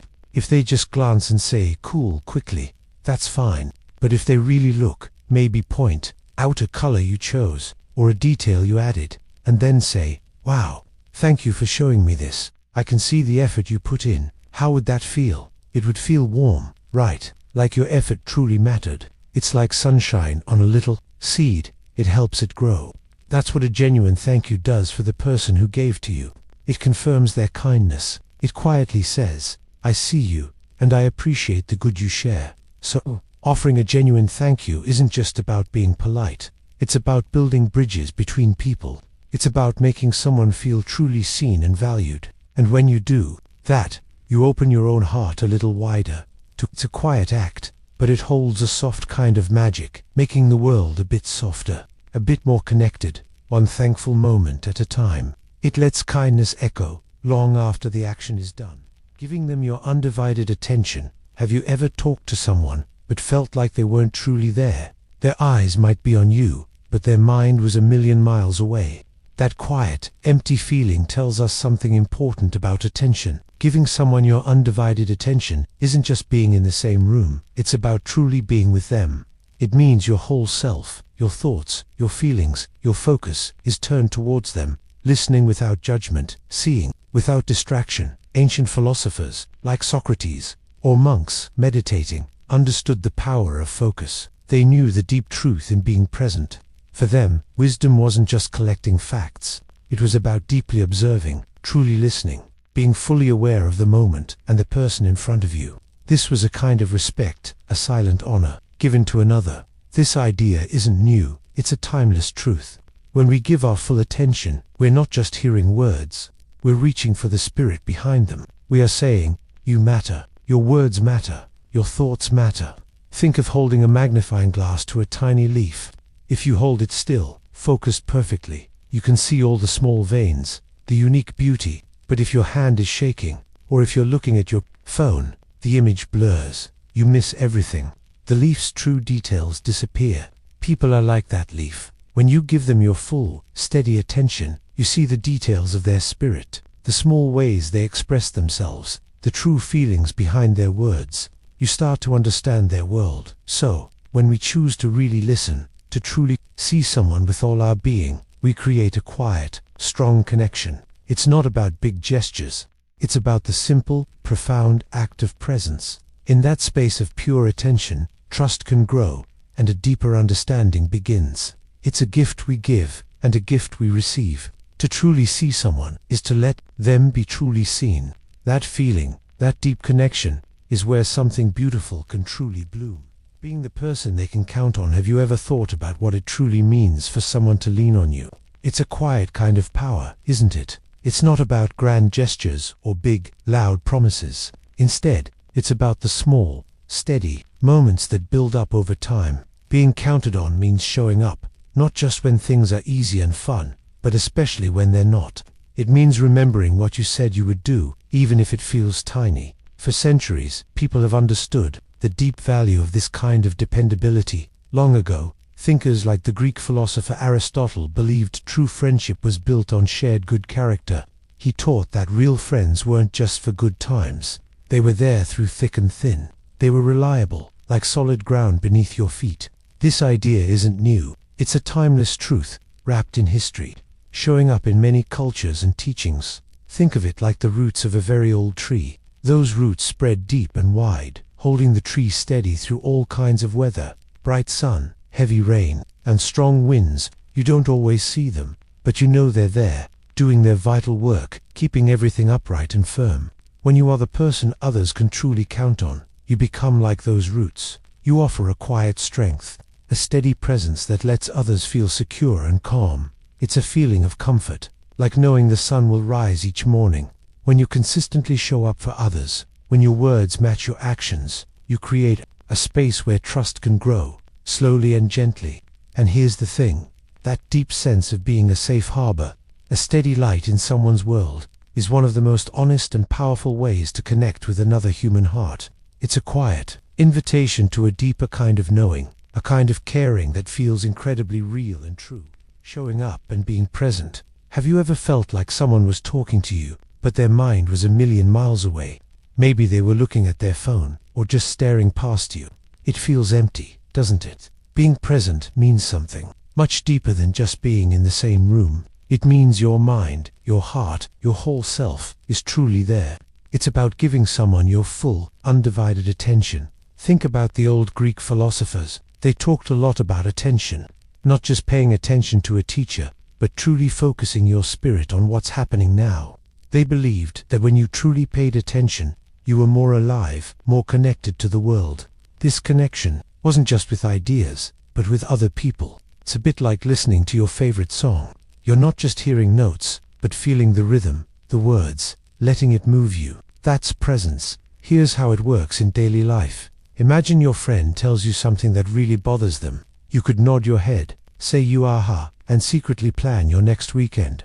Or you could stop, look them in the eye, and really listen to their words and the feelings behind them. You might ask a question that shows you truly heard them. That second way, that's showing up. That's being present. It's like a scientist observing a tiny organism, not just looking, but seeing every detail, understanding it deeply. When you offer someone that kind of pure presence, you're telling them, without a word, that they matter. You're saying, right now, you are the most important thing. And that feeling, that sense of being truly seen and heard, is a quiet, powerful light. It builds a bridge between two hearts, a place where understanding grows, and where, sometimes, love finds its gentle start. It's a gift you give, and it's a gift that often, beautifully, returns. Remembering their favorite color or animal, have you ever stopped to think about the tiny details? The ones that seem small but hold so much meaning. Here's the thing, truly seeing someone, truly understanding them, often starts with noticing these quiet things, like their favorite color or a special animal they feel connected to. This isn't just about memory. It's about showing you care enough to notice the colors that brighten their world, or the creatures that bring them joy. It shows you recognize their unique spirit. For a long time, thinkers have talked about the power of observation. Ancient philosophers, for example, believed that really knowing a person began with careful looking. It wasn't about big, loud statements, but the quiet act of noticing. This builds a bridge between people. When you remember a favorite color, you're not just recalling a fact. You're saying, I see you.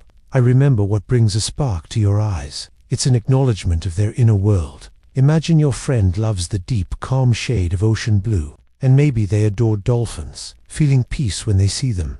If you, weeks later, spot a dolphin charm and think, that's so them, and perhaps even mention it, that's a moment of connection. It's like finding a small puzzle piece that perfectly fits their unique picture. This isn't about grand gestures. It's about the subtle art of seeing the everyday dot. So, this isn't about memorizing trivia. It's about practicing a gentle presence. True connection often lives in the small, unspoken acts of seeing and valuing.